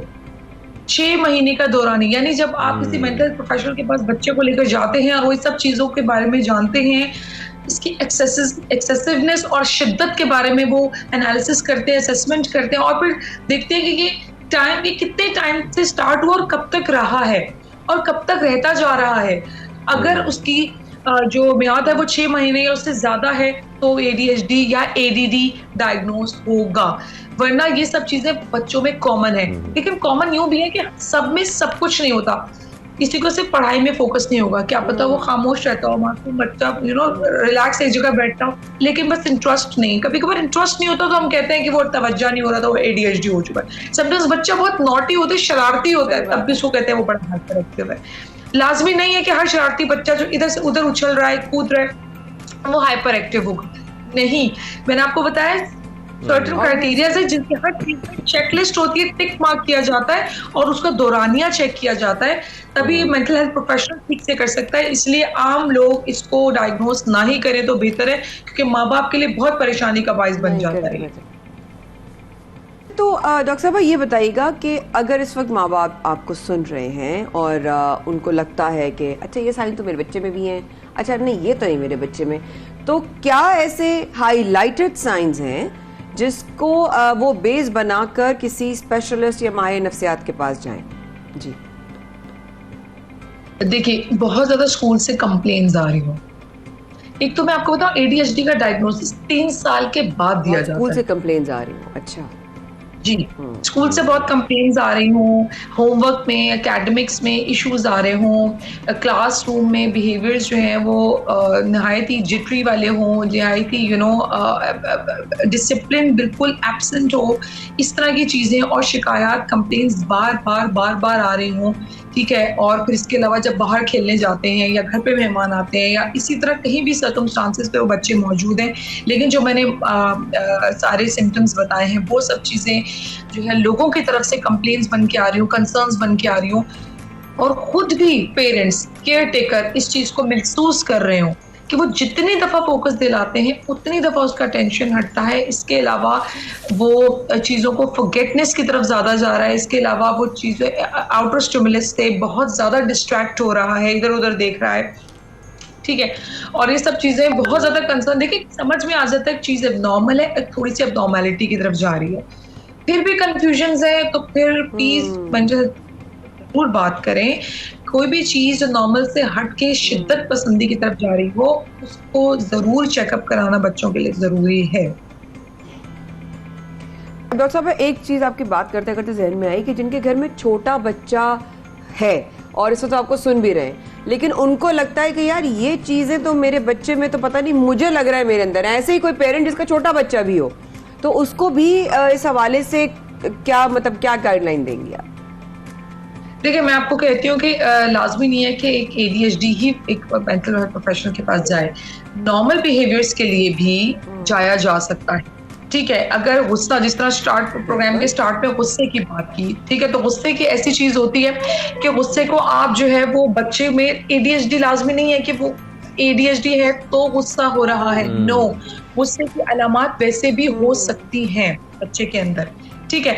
गुस्सा ऑपोजिशनल, अब ये एक अलग डिसऑर्डर है, ADHD एक डिसऑर्डर है, बच्चे में गुस्सा होना, एंगर इश्यूज एक अलग इशू है, इसको इसके साथ कंबाइन नहीं करें। बच्चा एंजाइटी में परेशान है, इसको कंबाइन मत करें, ठीक है। तो मैं आपको बता रहा हूँ ADHD में बड़ी फाइन लाइन है और बहुत सेंसिटिविटी है। गुस्सा कहना ना मानना वो ऑपोजिशन डिफाइंड डिसऑर्डर, बड़ी लाइन है इसमें। डॉक्टर साहब, इसका इलाज कैसे मुमकिन है? अगर फर्ज करें किसी बच्चे में बहुत ज्यादा पाया जा रहा है, ADHD कार है, बहुत ज्यादा गुस्सा करता है, बहुत ज्यादा चिड़चिड़ा है, फोकस नहीं कर पा रहा और ये बड़ी तवील हो जाती है बात, जैसे कि आप 6 महीने का जिक्र कर रही हैं, तो इसका इलाज फिर कैसे मुमकिन है? क्या किया जाए वालिदैन की जानिब से? जी, सबसे पहले अवेयरनेस के पता चल जाए और इस बात को एक्सेप्ट कर लें कि बच्चे के अंदर एक प्रॉब्लम है, अगर तो ADHD डायग्नोज हो चुका है, ठीक है। सेकेंड ये है कि मेडिकेशंस, बच्चों में जब चीज़ें ज़्यादा हाइपर हो तो ADHD की यूजुअली मेडिकेशंस चलती हैं, ठीक है। मेडिकेशन के साथ बहुत ज़रूरी है बिहेवियर मॉडिफिकेशन के लिए थेरेपी चलाना, यानी बच्चों के इस तरह के बिहेवियर्स को, जैसे इनअटेंशन का है, हाइपर एक्टिविटी का है, डिस्ट्रैक्टिबिलिटी का है, ठीक है, फॉरगेटफुलनेस का है, एक जगह बैठ नहीं सकते, स्टिल नहीं रहते, तो इस तरह पे थेरेपी चलती है कि इनको टास्क दिए जाते हैं ज़रा डिलेड रिस्पॉन्सेज के साथ। फॉर एग्जाम्पल, अगर बच्चे में फौरन अर्ज आ रही है कि मैं उठ के उस जगह पे पहुंच जाऊं, तो कहा जाएगा कि आप 5 मिनट होल्ड करें, एटलीस्ट छोटा बच्चा है तो 2 मिनट से स्टार्ट करते हैं, 2 मिनट थोड़ा और उनको उसी जगह पे ठहरने की एक्टिविटी दी जाती है। बच्चे में सब्र और उसके अंदर ये जो हार्मनी होती है, इस चीज़ को इन्हांस किया जाता है, कामनेस को, पीसफुलनेस को इन्हांस किया जाता है। इसके अलावा रिलैक्सेशन एक्सरसाइजेज होती हैं, ब्रीदिंग एक्सरसाइजेज बच्चों को सिखाई जाती हैं, ठीक है। ये इस तरह की थेरेपी से बिहेवियर मॉडिफिकेशन होती है और साइकेट्रिस्ट आपको बताएंगे कब तक मेडिकेशन बच्चों में चलाने की जरूरत है, क्योंकि बच्चे की बहुत छोटी एज में की जा सकती है। डॉक्टर साहब, थैंक यू वेरी मच, आपने इस हवाले से हमें भी खैर बहुत अच्छे तरीके से समझाया और हम यकीन रखते हैं जो हमारी ऑडियंस खासतौर पर जो पेरेंट्स सुन रहे हैं घरों में बैठकर, जिनके बच्चे वाकई उनको लगता है कि इसका शिकार है, तो इस तरीके से वो उनको डायग्नोज भी कर सकते हैं और साइकेट्रिस्ट से रजू भी कर सकते हैं, लेकिन वो बड़ी थिन लाइन जैसे कि वो इसको एक्सप्लेन कर भी रही थी। तो खैर, ये तो ओवरऑल आज नफ्सियात पर काफ़ी बात हुई है, क्योंकि पाकिस्तान में काफ़ी लोग नफ्सियाती होते जा रहे हैं और उसकी वजूहत ये है कि मसाइल बहुत बढ़ते जा रहे हैं और मसाइल का हल करना बहुत ज़रूरी है। बारिश में बहुत चैलेंज है और इस वक्त हम आपको जो है बताते हैं इस वक्त कराची की जो सूरत हाल है बारिशों के हवाले से, गरज चमक के साथ जो है मजीद जो है वो बारिशों का इम्कान है। महकमा मौसमियात ने आपको पहले से ही इस पेज गोई हमने पहले आपको बताई थी पिछले प्रोग्राम से भी। तो हमारी नुमाइंदा है 92 न्यूज़ रबिया खान, उनसे हम अपडेट हासिल करते हैं इस हवाले से। जी रबिया, बताइएगा क्या अपडेट है, इस वक्त क्या सिचुएशन है और कहाँ का बारिश होने जा रही है? जी बिल्कुल, कराची की अगर सिचुएशन की बात करें तो मौसम के हवाले से जो है वो खासा खुशगवार मौसम हो गया है, ठंडी हवाओं का सिलसिला जारी है और वक्फे वक्फे से मुख्तलिफ इलाकों में हल्की बारिश और बूंदाबांदी भी हो रही है। इस वक्त मैं कारसाज रोड पर मौजूद हूँ और यहाँ हल्की बूंदाबांदी का सिलसिला जारी है, जबकि डिफेंस व्यू और कयूमाबाद पर जो है बताया जा रहा है कि हल्की बारिश हो रही है। महकमा मौसमियात का कहना है कि जो बारिशों का सिलसिला है वो आज रात तक वक्फे वक्फे से जारी रहेगा। इस दौरान कहीं दरमियाने दर्जे और कहीं मूसलाधार बारिश का इम्कान है। कल भी मुख्तलिफ इलाकों में जिनमें सुपर हाईवे और M9 मोटरवे समेत जो है वो बहरिया टाउन काठोर समेत गुलशन मेमार और गुलशन हदीद में शदीद बारिशें रिकॉर्ड की गई। महकमा मौसमियात का कहना है कि आज भी मुख्तलिफ इलाकों में मूसलाधार बारिश का इम्कान है। गुज़श्ता रोज़ होने वाली बारिशों के अगर रिकॉर्ड की बात करें तो कल सबसे ज़्यादा बारिश बहरिया टाउन में 120 मिलीमीटर रिकॉर्ड की गई। इसके अलावा जो है वो गुलशन हदीद में भी तकरीबन 100 मिलीमीटर बारिश रिकॉर्ड हुई। महकमा मौसमियात का कहना है कि आज भी नशेबी इलाके ज़ेरे आब आने और समंदर में तूफ़ानी का खदशा भी महकमा मौसमियात की जानिब से जाहिर किया जा रहा है। जी ठीक है Rabia, thank you very much, आपने अपडेट किया। और ये इस वक्त का पूरी सिचुएशन है। बारिश, खैर हम तो बहुत आदी हो गए हैं, इतनी ज्यादा बारिश हो रही है एक माह से कि अब तो हमें जो है ना वो कोई परवाह नहीं क्या पेशगोई हो रही है, हम तैयार हैं। राबिया की आपकी बात सुनते सुनते ना मैं शादी गई थी, शादी घर जाना है हमने, पता नहीं बारिश हो रही है, पहुंच पाएंगे नहीं पहुंच। थैंक यू सो मच, हमारी नुमाइंदा इंस्टीट्यूट न्यूज राबिया से हमने बात की। और अब इस तरह हम देख रहे हैं कि कौमी असम्बली में बच्चों ने भी जो है अपने झंडे गाड़ना शुरू कर दिए हैं और बताया है कि अगर आज मेरे लिए कुछ ना किया गया तो मैं भी कल को कहीं चोरी और जो है मैं कहीं भीख मांग रहा होगा। इस तरह की आपने स्पीचेस सुनी है बच्चों मैंने वो सुनी है, अच्छी पावरफुल। मुझे अच्छा ये लग रहा था कि नेशनल असेंबली में वो उन तमाम MNA की जगह बैठकर जो स्पीचेस कर रहे थे हमारे MNA से ज्यादा अच्छी कर रहे थे। वो तो ये अच्छी लगी बात है, कम से कम उनको मौका दिया गया, उनको वो एक्सपोजर दिया गया कि अगर वो आज सही तरह अपनी बुनियाद रखते तो कल को वो वहां पर ऐवान में बैठ सकते हैं। लेकिन साथ साथ सिर्फ बच्चे ही नहीं, सिर्फ बच्चे ही नहीं, वहां पर ख्वाजा सराओं को भी नुमाइंदगी मिली और उन्होंने भी खिताब किया, उन्होंने भी जो अपने दिल की बातें थी वो वहां फ्लोर पर खड़े होकर की। इसके साथ हम देख रहे हैं ख्वाजा सराओं की नुमाइंदा बबली मलिक ने ऐवान से खिताब किया और ख्वाजा सरा कम्युनिटी को दरपेश मसाइल उजागर किए, जो कि बहुत इंपॉर्टेंट है। ये खिताब सुनना सबके लिए बहुत इंपॉर्टेंट है ताकि हम ये जान सकें कि किसको क्या मसाइल हैं और उनको एड्रेस किस तरीके से करना है, इनको हल किस तरीके से करना है। सबसे पहले तो मुबारकबाद तमाम ख्वाजा सरा ट्रांसजेंडर हमारी तमाम फैमिली को कि आप लोगों की नुमाइंदगी फाइनली वो आवाज जो उठते फाइनली ऐवान में पहुंची और गूंजी। आप मुबारकबाद के मुस्तहिक हैं सब लोग हमारी तरफ से। और हमारे साथ बबली मलिक साहिबा भी मौजूद हैं कराची से बराह रास्त। कैसी ही बड़ी उम्मीद है खैरियत से होंगी, मुबारकबाद इन ऑर्डर और साथ साथ खुशामदीद गुड मॉर्निंग के साथ साथ असेंबली के फ्लोर पर खिताब करना और कितने तमाम ख्वाजा सराओं अपनी फैमिली अपने तमाम सपोर्टर्स का साथ होना वहां पर आपके लिए कितना बड़ा एजाज था। जी बबली।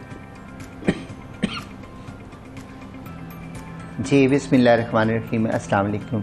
सबसे पहले तो आपका शुक्रिया कि आप लोगों ने इस चीज़ को नोट किया और फिर अब इस पे हमने बात करना शुरू की। जहाँ तक एज ए कम्युनिटी रिप्रेजेंटेटिव की बात है तो जब भी कोई कम्युनिटी रिप्रेजेंटेटिव ऐवान में जाके बात करता है तो वो अपनी पूरी कम्युनिटी की बात करता है।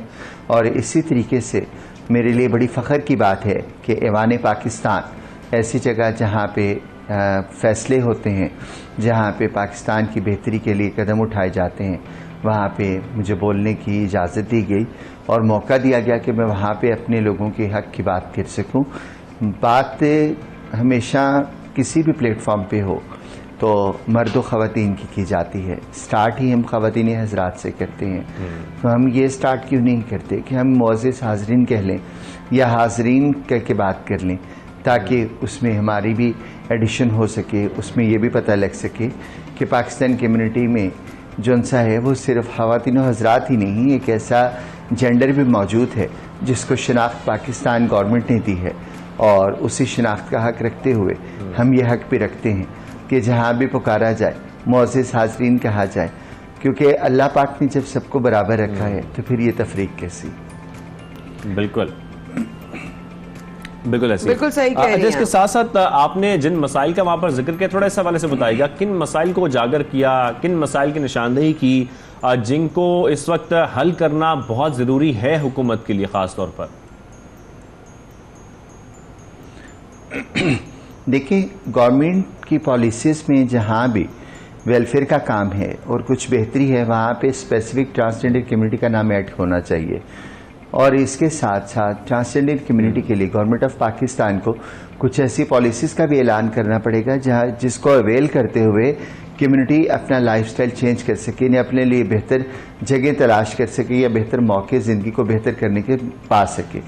ऐसे ही एक फॉर एग्जांपल जैसे कि अब मेरा घर स्कीम आई है या हाउस लोन है, तो ऐसा क्यों नहीं है कि हम कुछ स्पेसिफिक एरियाज को डिज़ाइन कर लें या कुछ ऐसा कर लें जहाँ पे कम्युनिटी ये चांस अवेल कर सके, ऐसे लोग कम आमदनी वाले लोग भी वो चांस अवेल कर सकें ताकि वो अपना घर बना सकें। और इसी तरह मैंने वहाँ पे एक रिक्वेस्ट की थी जनाब स्पीकर साहब से कि इस पार्लियामान में इतनी बड़ी तादाद हमारे पार्लियामेंटेरियंस के मौजूद हैं, लेकिन कहीं भी ट्रांसजेंडर कम्युनिटी के लिए कोई जगह, कोई निश्चित मुकर्रर नहीं है। तो हम क्यों ना एक मखसूस निश्चित अपने पार्लियामेंट में अनाउंस करें ताकि जहाँ पे ट्रांसजेंडर कम्युनिटी रिप्रेजेंटेटिव आके अपनी कम्युनिटी के लिए कोशिश करें और गवर्नमेंट के सामने जो रियलिटीज हैं उसको हाईलाइट करें ताकि जिंदगी बेहतर हो सके। अच्छी बात है और इसका हक है, सबको होना चाहिए। अच्छा बबली, इस तरह हमने देखा है गुज़श्ता चंद सालों में कॉन्सेप्ट और अप्रोच और एक्सेप्टेंस में बहुत बड़ा फर्क आया है। देखा है सोसाइटी में बारहा आवाज़ उठाने पर, आप लोगों के साथ प्रोग्राम्स करने पर, एक अच्छे लेवल पर, एक बड़े मैसिव कैनवस पर एक्सेप्टेंस आ चुकी है। क्या हम देखते हैं खाला सर हमारी कम्युनिटी इलेक्शंस में भी आगे बढ़ने और इलेक्शंस में भी आगे पार्टिसिपेट करने का प्लान रखती है? जी, बड़ा इंटरेस्टिंग क्वेश्चन है। इलेक्शन में तो ऑलरेडी ट्रांसजेंडर कम्युनिटी पार्टिसिपेट कर चुकी है और आने वाले वक्त में और ज़्यादा भी करेगी। और ट्रांसजेंडर कम्युनिटी की सक्सेस की अगर मैं बात करती हूँ, चेंज की बात करती हूँ, तो यहाँ पे मैं जिक्र करूँगी आयशा मुगल का, जिन्होंने यूनाइटेड नेशन में जाके सीडा रिपोर्ट रिप्रेजेंट की और हमारे गवर्नमेंट के पैनल के साथ, ठीक है, ये बहुत बड़ी एक एग्जाम्पल थी पूरी दुनिया के लिए कि ट्रांसजेंडर कम्युनिटी अब जो सी है वो एग्जिस्ट करती है पाकिस्तान में। और सबसे बड़ा मैं सलाम पेश करती हूँ अपनी गवर्नमेंट पाकिस्तान को जिसने ये चांस दिया कि एक ट्रांसजेंडर कम्युनिटी रिप्रेजेंटेटिव जाए और यूनाइटेड नेशन में जाके स्पीच करे और वहाँ पे अपने आप को सामने रखे और गवर्नमेंट पाकिस्तान का एक फ्रंट फेस बन के सामने आए। इसी तरीके से आज ट्रांसजेंडर कम्युनिटी में आपको टीचर्स नजर आएंगे, मुल्तान के अंदर स्कूल बहुत जरूरी है। बिल्कुल ऐसा ही है। बिल्कुल ऐसे ही है। जाते जाते जरूर कहिएगा कि जो आपको देख रहे हैं तमाम लोग,